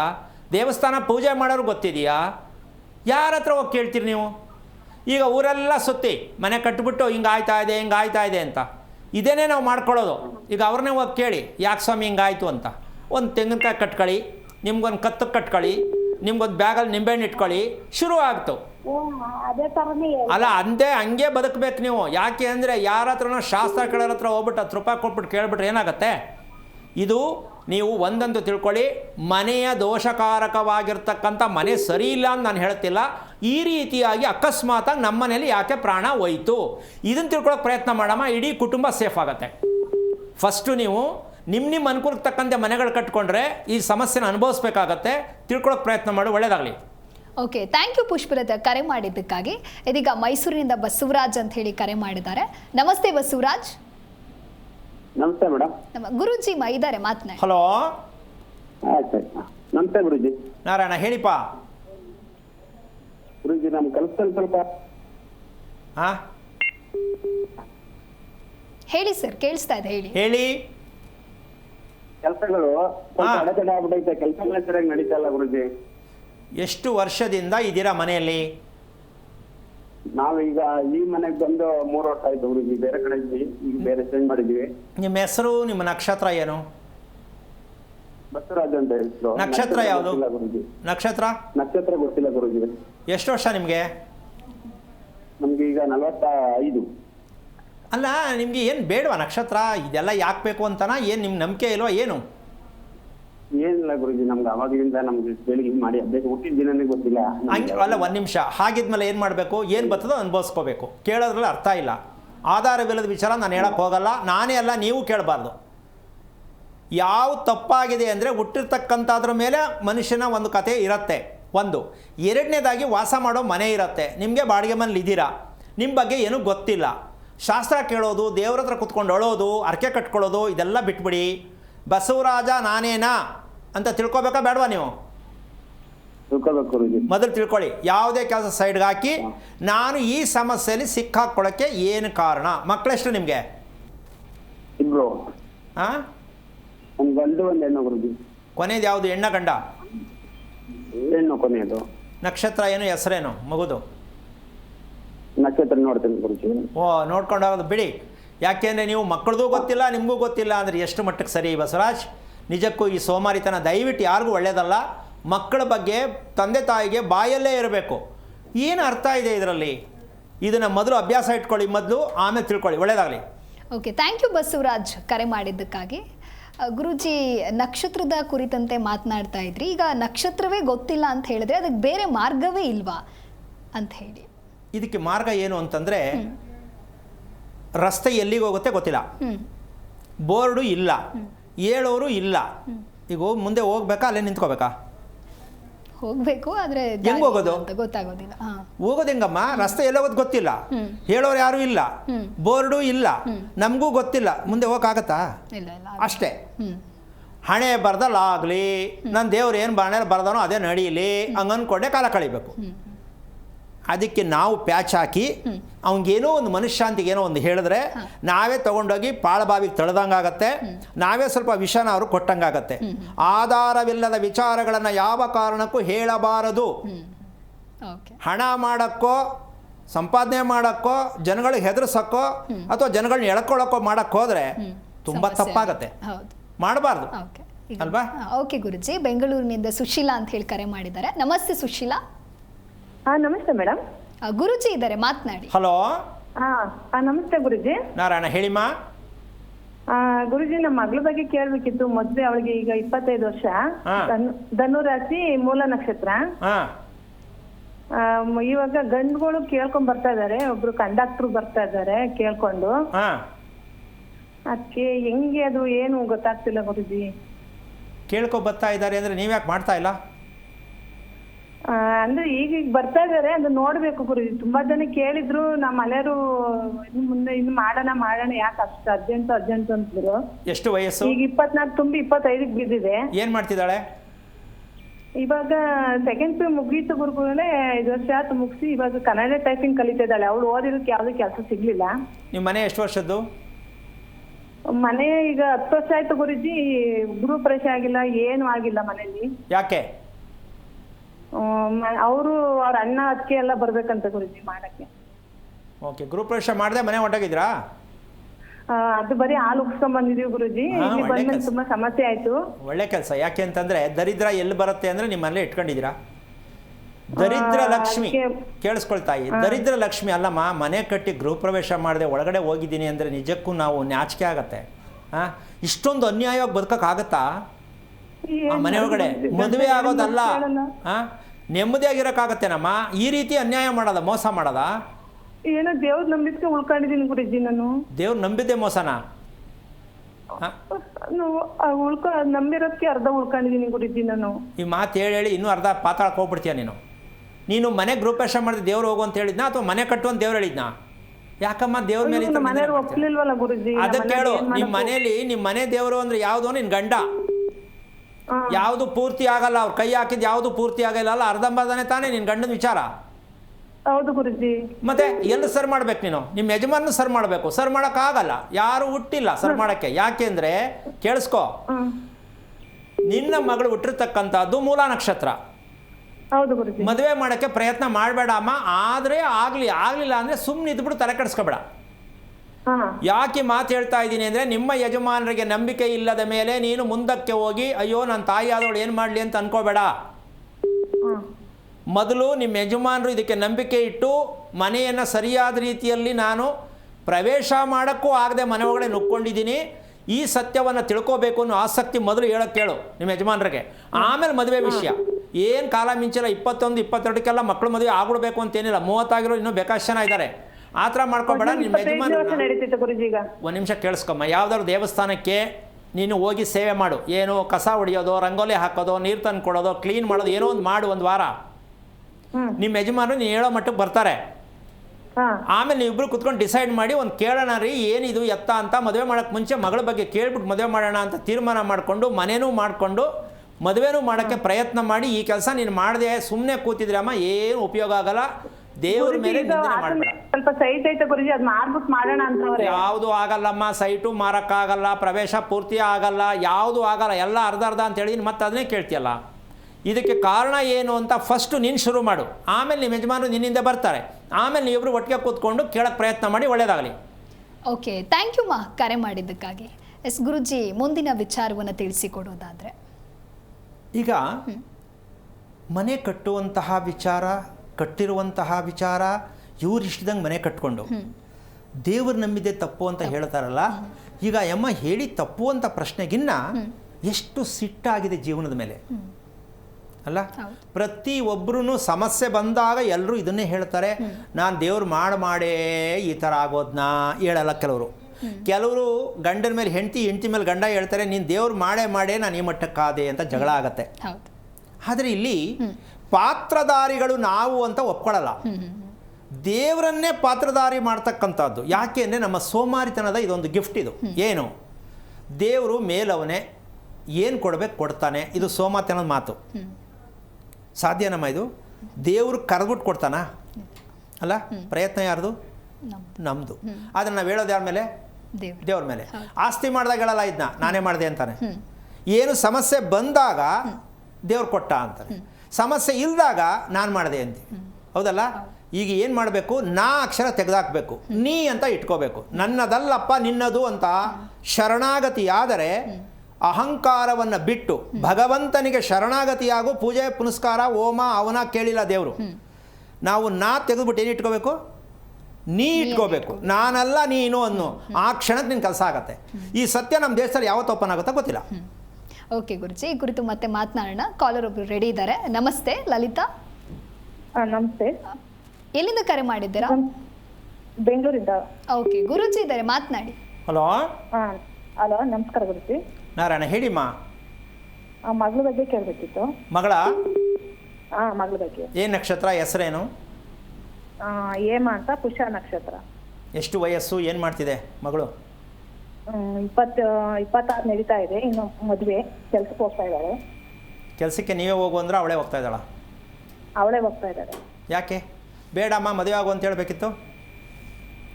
ಇಲ್ಲ, ಕೆಲ್ಸಕ್ಕೆ ಮದುವೆ ಈಗ ಬೇಡ ಅಂದ್ಬಿಟ್ಟು ಕೆಲ್ಸಕ್ಕೆ ಹೋಗ್ತಾ ಇದ್ದೆ. ಮದುವೆ ಇಷ್ಟ ಇಲ್ಲ ಅಂತ ಹೇಳಿದ್ಲ, ನಿಧಾನಕ್ಕೆ ಮಾಡ್ಕೋತೀನಿ ಅಂದ್ಲ? ನಿಧಾನಕ್ಕೆ ಮಾಡ್ತಿದ್ದೆ. ನೀವು ಕೇಳಬೇಕಿತ್ತು ತಾಯಿಯಾದವರು, ಯಾಕಮ್ಮ ನಿಧಾನ, ಈಗ ಮದುವೆ ಯಾಕೆ ಮಾಡ್ಕೊಳಲ್ಲ ಅಂತ. ಒಂದು ಹುಡುಗನ ಇಷ್ಟಪಡ್ತಾ ಇದ್ದಾಳೆ. ಈಗ ನಿಮ್ಗೆ ಇಷ್ಟ ಇಲ್ಲ? ಆ ಹುಡುಗನ ಇಷ್ಟಪಡ್ತಾ ಇದ್ದಾನೆ. ಇಷ್ಟಪಡೋದು ಒಬ್ಬರು ಮಾಡಿದ್ರೆ ಇನ್ನೊಬ್ರು ಪಟ್ಟಿರ್ತಾರೆ, ಅದು ಮುಂದಕ್ಕೆ ಏನು ಹೇಳೋದು ಬೇಡ. ಈಗ ನಿಮ್ಗೆ ಇಷ್ಟ ಇಲ್ಲ? ನಮ್ಗೆ ಇಷ್ಟ ಇಲ್ಲ. ಈಗ ಇಷ್ಟ ಆಗೋಗೈತಲ್ಲ, ಏನು ಮಾಡ್ತೀರಾ? ನಿಮ್ಗೆ ಇಷ್ಟ ಇಲ್ಲದ ಕೇಳಲ್ವಲ್ಲ, ಅವ್ರಿಗೆ ಇಷ್ಟ ಆಗೈತಲ್ಲ, ನಿಮ್ಮ ಇಷ್ಟ ತಗೊಂಡು ಅವ್ರೇನು ಮಾಡ್ತಾರೆ? ಹೌದು ತಾನೇ? ಹೌದು. ಕಾಮನಾಗಿ ಯೋಚನೆ ಮಾಡಿ, ನಿಮ್ಮ ಇಷ್ಟ ಕಟ್ಕೊಂಡು ಅವ್ರಿಗೇನು, ಅವರಿಬ್ಬರಿಗೆ ಇಷ್ಟ ಆದಮೇಲೆ ನಿಮ್ಗೇನು ಇಷ್ಟ ಅಲ್ಲಿ ಅಂತ ನಮಗಿನ್ನೂ ಗೊತ್ತಾಗಿಲ್ಲ. ನಮ್ಮ ಇಷ್ಟಂಗೆ ಅದು ಆಗಲ್ಲ ಅಂದ್ಬಿಟ್ರೆ ನೀವು ಹೇಳ್ದಂಗೆ ಅವ್ರು ಕೇಳಲ್ಲ. ಯಾಕೆ ಅಂದರೆ ನಿಮ್ಮ ಮನೇಲಿ ಸತ್ತಿರೋರ ಫೋಟೋ ಯಾವ್ದು ಇಟ್ಟಿದ್ದೀರಾ?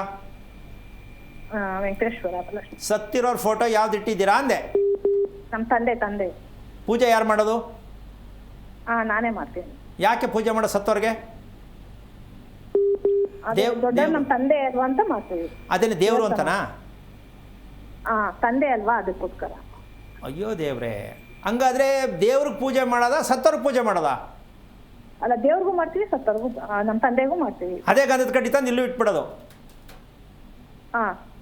ಅಂದರೆ ದೇವ್ರಿಗೂ ಅದೇ ಗಂಧದ ಕಡ್ಡಿ, ಸತ್ತವ್ರಿಗೂ ಅದೇ ಗಂಧದ ಕಡ್ಡಿ. ಇದಕ್ಕೇನು ಹೇಳ್ತಾರೆ ಗೊತ್ತೇನಮ್ಮ? ದುಃಖವನ್ನು ಬರಮಾಡಿಕೊಳ್ಳುವಂತಹ ಮನೆ ಅಂತ ಹೇಳ್ತಾರೆ. ಬರೇ ದುಃಖ, ಫೋಟೋ ನೋಡೋದು ಅಳೋದು, ಫೋಟೋ ನೋಡೋದು ಅಳೋದು. ಅದಕ್ಕೆ ನಮ್ಮ ಸತ್ತವ್ರು ಮಾಡಿಕೊಂಡಿರೋದು, ಫೋಟೋ ನೋಡೋದು ಅಳೋದು. ಯಾರ ಮನೆಯಲ್ಲಿ ಸತ್ತವರ ಫೋಟೋ ಇರುತ್ತೋ ಆ ಮನೆಯಲ್ಲಿ ದಟ್ಟ ದರಿದ್ರ ಅಡಕವಾಗಿರುತ್ತೆ, ದುಃಖ ತುಂಬ ಇರುತ್ತೆ, ಯೋಚನೆ ಇರುತ್ತೆ, ಬರದೇ ಇರೋ ರೋಗಗಳು ಬರುತ್ತೆ, ಬರದೇ ಇರೋ ವರದಿಗಳು ಬರುತ್ತೆ. ಈ ನಮ್ಮ ಸತ್ತವರು ಸುಳ್ಳು ಹೇಳ್ಕೊಂಡು ಮೋಸ ಮಾಡ್ಕೊಂಡು ಏನೆಲ್ಲ ಮಾಡಿ ಏನೋ ಬದುಕಿರ್ತಾನೆ ಮನುಷ್ಯ. ಅವ್ರಿಗೆ ಪೂಜೆ ಮಾಡೋದು ಅಂದರೆ ದೇವ್ರೇನು ಮಾಡೋದು ಹಾಗಾದರೆ? ಅವ್ರಿಗೂ ಮಾಡೋದಂತೆ, ಇವ್ರಿಗೂ ಮಾಡೋದಂತೆ. ಎಷ್ಟೊಂದು ನಾವು ಮೌಢ್ಯವಾಗಿ ಬದುಕ್ತಾ ಇದ್ದೀವಿ ಪ್ರಪಂಚದಲ್ಲಿ. ಈಗ ನಿಮ್ಮ ಮಕ್ಕಳು ನಿಮ್ಮ ಹೇಳ್ದಂಗೆ ಮದುವೆ ಯಾಕೆ ಮಾಡ್ಕೋಬೇಕು? ನಿಮಗೆ ಬದುಕೋದು ಗೊತ್ತಿಲ್ಲ, ಪೂಜೆ ಯಾರಿಗೆ ಮಾಡಬೇಕು, ಶ್ರಾದ್ದ ಯಾರಿಗೆ ಮಾಡಬೇಕು ಗೊತ್ತಿಲ್ಲ. ಇನ್ನು ನಿಮ್ಮ ಮಕ್ಕಳು ನಿಮ್ಮ ಮಾತು ಕೇಳಬೇಕು ಅಂತ ನೀವು ಹೆಂಗೆ ಹೇಳ್ತೀರಾ? ಅಪ್ಪ ಅಮ್ಮ ಅನ್ನಿಸ್ಕೊಂಡು ಸ್ವಲ್ಪ ಯೋಚನೆ ಮಾಡಿ. ಸರಿನಾ ಇದು? ಅಲ್ಲಮ್ಮ, ಇಷ್ಟು ಅಲ್ಲಮ್ಮ, ಯಾವ್ದಕ್ಕೆ ಮಾಡ್ತೀರಾ? ಅವ್ರಿಗೆ ಶ್ರಾದ್ದ ಮಾಡಬೇಕು, ಊಟ ಹಾಕ್ತೆ ನೀವು ರೋಡಲ್ಲಿ ನಿಲ್ಲಿಸ್ಬಿಟ್ಟು ಅಪ್ಪನಿಗೆ ಪೂಜೆ ಮಾಡಿದ್ರೆ ಊಟ ಮಾಡ್ದಂಗೆ ಆಗತ್ತಾ ಅಪ್ಪನಿಗೆ? ಹೇಳಿ. ನಿಮ್ಮ ಅಪ್ಪ ಸತ್ತು ಎಷ್ಟು ವರ್ಷ ಆಯಿತು? 7-8 ವರ್ಷ ನಡೀತಾ ಇದ್ದೀವಿ. ನಿಮ್ಮ ಅಣ್ಣ ತಮ್ಮ ಎಷ್ಟು? ಒಬ್ಬ ತಮ್ಮ, ಒಬ್ಬ ತಂಗಿ. ಸರಿ, ನಿಮ್ಮ ತಮ್ಮ ನಿಮ್ಮ ಅಪ್ಪನಿಗೆ ತಿಥಿ ಮಾಡ್ತಾ ಇದ್ದಾರಾ? ಮಾಡ್ತಾ ಇದ್ದಾರೆ. ಏನು ಫೋಟೋ ಮಾಡ್ಬಿಟ್ಟು ಪೂಜೆ ಮಾಡೋದಾ? ಅಲ್ಲೂ ಪೂಜೆನೇ.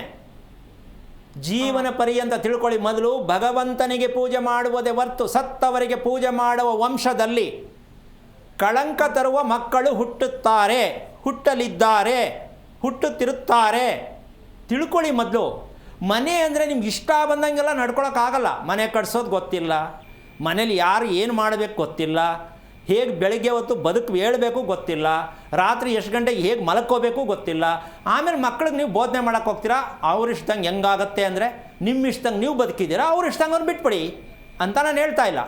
ಆದರೆ ತಪ್ಪು. ನೀವು ಗಂಡ ಹೆಂಡತಿ ಫಸ್ಟು ಡಿಸೈಡ್ ಮಾಡಿ ಸತ್ತಿರೋರ ಫೋಟೋನ ದಯವಿಟ್ಟು ಮನೆಯಿಂದ ತೆಗೆದ್ರೆ ನಿಮ್ಗೆ ಅವತ್ತೇ ಗೊತ್ತಾಗತ್ತೆ. ತೆಗೆದ್ರೆ ಅಂದರೆ ಬಿಸಾಕಿ ಅಂತಲ್ಲ, ಅದನ್ನು ತೆಗಿಬೇಕು. ಭಾನುವಾರ ದಿನ ತೆಗೆದು ಒಂದು ಫೋಟೋನ ಯಾವುದೋ ಒಂದು ಬೀರುನಲ್ಲಿ ಇಟ್ಬಿಡಿ, ಉಲ್ಟಾ ಮಾಡಿ, ಮತ್ತೆ ನೋಡಬೇಡಿ.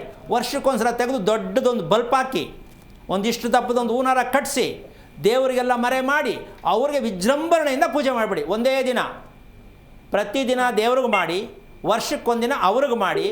ಇದರಿಂದ ಒಳ್ಳೆಯದಾಗತ್ತೆ. ಒಳ್ಳೆಯದಾಗಲಿ ತಾಯಿ.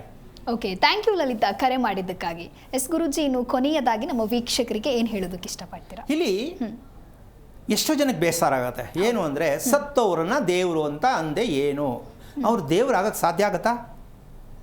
ಸತ್ತವರು ದೇವರಾಗ್ತಾರೆ ಅಂತ ಏನಾದ್ರು ಅಲ್ಲಿಂದ ಕಳ್ಸೋರ ಲೆಟ್ರು? ಇಲ್ಲ ಅಲ್ಲ. ನೀವಾಗ ನೋಡಿದ್ದೀರಾ? ಇಲ್ಲ ಅಲ್ಲ. ಮತ್ತು ದೇವ್ರು ಹೆಂಗಾಗ್ತಾರೆ ಅವರು? ಅಮ್ಮ, ಮಕ್ಕಳು ಸಾಕಕ್ಕೆ ಸುಳ್ಳು ಹೇಳ್ಬೇಕಾ ಬೇಡವಾ? ಬಿಸ್ನೆಸ್ ಮಾಡಬೇಕಾ ಬೇಡವಾ? ಬಿಸ್ನೆಸ್ ಮಾಡ್ಬೇಕಂದ್ರೆ ಸುಳ್ಳು ಹೇಳ್ಬೇಕಾ ಬೇಡವಾ? ಇಷ್ಟೆಲ್ಲ ನಾವು ನಡ್ಕೊಳ್ಳೋದಕ್ಕೆ ಏನೆಲ್ಲ ಗಿಮ್ಮಿಕ್ ಮಾಡಿ, ಸುಳ್ಳು ಹೇಳ್ಕೊಂಡು, ಮೋಸ ಮಾಡಿ, ಹೊಟ್ಟೆಗೆ ಊಟ ಕೊಡದೇ, ನ್ಯಾಯವಾಗಿ ನಿದ್ದೆ ಮಾಡದೆ ಬದುಕಿರೋ ನಾವು ಸತ್ತೋದ ತಕ್ಷಣ ದೇವ್ರು ಹೆಂಗಾಗ್ಬಿಡ್ತಾರೆ? ತಿಳ್ಕೊಬೇಕಾ ಬೇಡ ಇದು? ಹಾಗೆ ಬದುಕಿನ ಮೌಲ್ಯಗಳನ್ನು ತಿಳಿದೇ ಇರತಕ್ಕಂಥವ್ರಿಗೆ ಕಷ್ಟ, ದುಃಖ, ನೋವು, ಹಿಂಸೆ, ತೊಂದರೆ ಕೊಡುವ ಮಕ್ಕಳು, ತೊಂದರೆ ಕೊಡುವ ನೆಂಟರು, ತೊಂದರೆ ಕೊಡುವ ಅಕ್ಕಪಕ್ಕದವರು, ತೊಂದರೆ ಕೊಡುವ ಗಂಡ ಹೆಂಡತಿ, ಈ ರೀತಿ ತೊಂದರೆ ದುಃಖ ಅಂತ ಹೇಳಿಕೊಂಡು ಜೀವನವೆಲ್ಲ ಹಾಳು ಮಾಡಿಕೊಂಡು ನೆಮ್ಮದಿಯಾಗಿ ಊಟ ಮಾಡಿ ನೆಮ್ಮದಿಯಾಗಿ ಮಲಗದೆ ಈ ಕರ್ಮಕ್ಕೆ ನಾವು ಈ ದುಃಖಕ್ಕೆ ಈ ಪ್ರಪಂಚಕ್ಕೆ ಬಂದರೆ ಆ ಭೂಮಿ ನಿಮಗೆ ಶಾಪವಾಗಿ ಕೊಡುತ್ತೆ. ಆ ಭೂಮಿ ಶಾಪ, ಇದನ್ನು ಭೂದೇವಿ, ನಮಗೆ 2 ತಾಯಿಯಂದಿರು, ಒಂದು ಜನ್ಮ ಕೊಟ್ಟ ತಾಯಿ, ಇನ್ನೊಂದು ಭೂತಾಯಿ, ಹೌದಲ್ಲ? ನಾವು ಭೂತಾಯಿಯನ್ನು ಶಾಪಗ್ರಸ್ತಳನ್ನಾಗಿ ಮಾಡಿದರೆ ಪ್ರತಿದಿನ ನಿಮಗೆ ಶಾಪ ಭೂಮಿನೇ ಕೊಡುತ್ತೆ. ಅದಕ್ಕೋಸ್ಕರವಾಗಿ ಭೂಮಿ ಸಹನಾಮೂರ್ತಿ. ಮನೆಯಲ್ಲಿರೋ ಹೆಂಗಸು ಸಹನೆಯಾಗಿರಬೇಕು. ಮನೆಯಲ್ಲಿ ಹೆಂಗಸು ಯಾವಾಗ ಯೋಚನೆ ಮಾಡ್ಕೊಂಡು ಬೇಜಾರು ಮಾಡ್ಕೊಂಡು ಮಲ್ಕೋತಾರಲ್ಲ, ಆ ಭೂಮಿಗೊಂದು ದೊಡ್ಡ ಶಾಪ ಬರುತ್ತೆ. ಈ ಸತ್ಯವನ್ನು ತಿಳ್ಕೊಳ್ಳಿ, ಯಾವ ಕಾರಣಕ್ಕೂ ತಿಳ್ಕೊಳ್ಳಿ. ಮನೆಯನ್ನು ನಾವು ದೇವಸ್ಥಾನ ಅಂತ ಪ್ರತಿದಿನ ಹೇಳ್ತಾ ಇದ್ದೀನಿ. ದೇವಸ್ಥಾನದ ಥರ ನಾವು ಮನೆ ಮಾಡ್ಕೋಬೇಕು, ಹಂಗಂತ ಗೋಪುರ ಮಾಡಿ ಅಂತಲ್ಲ, ಕಳಶ ಇಡಿ ಅಂತಲ್ಲ. ದೇವರೊಂದು ಇರೋಲ್ಲ, ಮನೆ ಮಾತ್ರ ದೇವಾಲಯದ ಥರ ಇರಬೇಕು. ಅಂದರೆ ಮಾದರಿ ಹೇಗಿರಬೇಕು, ಈ ಸತ್ಯವನ್ನು ತಿಳ್ಕೊಳ್ಳೋವರೆಗೂ ಮದುವೆ ಯಾವಾಗ ಆಗುತ್ತೆ, ಮಕ್ಕಳು ಯಾವಾಗ ಆಗುತ್ತೆ, ನಿದ್ದೆ ಯಾವಾಗ ಬರುತ್ತೆ ಅಂತ ಕೇಳೋ ಅಭ್ಯಾಸ ಹೋಗಲ್ಲ ಅಂತ ಹೇಳ್ತಾ ಕಾರ್ಯಕ್ರಮ ಮುಗಿಸ್ತಾ ಇದ್ದೀನಿ. ಜೈ ಶ್ರೀರಾಮ್. ಓಕೆ ಗುರೂಜಿ, ಇನ್ನು ನಮ್ಮ ಇವತ್ತಿನ ಕಾರ್ಯಕ್ರಮಕ್ಕೆ ಆಗಮಿಸಿ ಸಾಕಷ್ಟು ಅರ್ಥಗರ್ಭಿತ ವಿಚಾರವನ್ನು ನಮ್ಮೊಂದಿಗೆ ಹಂಚಿಕೊಂಡಿದ್ದೀರಾ. ಧನ್ಯವಾದಗಳು ಗುರೂಜಿ, ಕಾರ್ಯಕ್ರಮಕ್ಕೆ ಆಗಮಿಸಿದ್ದಕ್ಕಾಗಿ. ಎಸ್, ನೋಡಿದ್ರಲ್ವಾ ವೀಕ್ಷಕರೇ, ನಮ್ಮ ಇವತ್ತಿನ ಕಾರ್ಯಕ್ರಮದಲ್ಲಿ ತ್ರಿಮಧುರ ಪ್ರಸಾದ ಆಗಿರ್ಬೋದು, ಈ ಪ್ರಸಾದದ ಮಹತ್ವ ಏನು, ಇದರ ಉಪಯೋಗ ಏನು, ಯಾವ ಸಂದರ್ಭದಲ್ಲಿ ನಾವು ಈ ಪ್ರಸಾದವನ್ನು ಸೇವನೆ ಮಾಡಬೇಕು, ಹಾಗೆ ಆರೋಗ್ಯ ಸೇವನೆ ಮತ್ತು ಗೃಹ ದೋಷದ ಕುರಿತಂತೆ ಗುರೂಜಿ ನಿಮಗೆ ತಿಳಿಸ್ಕೊಟ್ಟಿದ್ದಾರೆ. ಹಾಗೆ ನಿಮಗೂ ಕೂಡ ಈ ಕುರಿತಂತೆ ಏನಾದರೂ ಸಂದೇಹ ಇದ್ದಲ್ಲಿ ನಿಮ್ಮ ಟಿವಿ ಸ್ಕ್ರೀನ್ ಮೇಲೆ ಲಭ್ಯವಾಗ್ತಾ ಇರುವಂತಹ ಈ ಸಂಖ್ಯೆಗೆ ಕರೆ ಮಾಡಬಹುದು, ಗುರುಗಳ ಜೊತೆಗೆ ಮಾತನಾಡಬಹುದು, ಹಾಗೂ ನಿಮ್ಮ ಸಮಸ್ಯೆಗೆ ಸೂಕ್ತ ಪರಿಹಾರವನ್ನು ಕಂಡುಕೊಳ್ಳಬಹುದು ಅಂತ ಹೇಳ್ತಾ ನೋಡ್ತಾ ಇರಿ ಜಿ ಕನ್ನಡ ನ್ಯೂಸ್, ಸತ್ಯವೇ ಸುದ್ದಿಯ ಜೀವಾಳ. ಹೆಚ್ಚಿನ ಮಾಹಿತಿಗಾಗಿ ಸಂಪರ್ಕಿಸಿ ಶ್ರೀಮಾನ್ ಶ್ರೀ ಪುರುಷೋತ್ತಮ್ ದೇಶಿಕ್ ಗುರೂಜಿ, ಶ್ರೀ ಧರ್ಮ ಮಾರ್ಗ ಕಚೇರಿ, ಸಂಖ್ಯೆ 532, ಮಲಥಳಿ ಮುಖ್ಯ ರಸ್ತೆ, ಬೆಂಗಳೂರು 560056. ಸಂಪರ್ಕಿಸಿ 9108258834, 8618915231, 9019494937.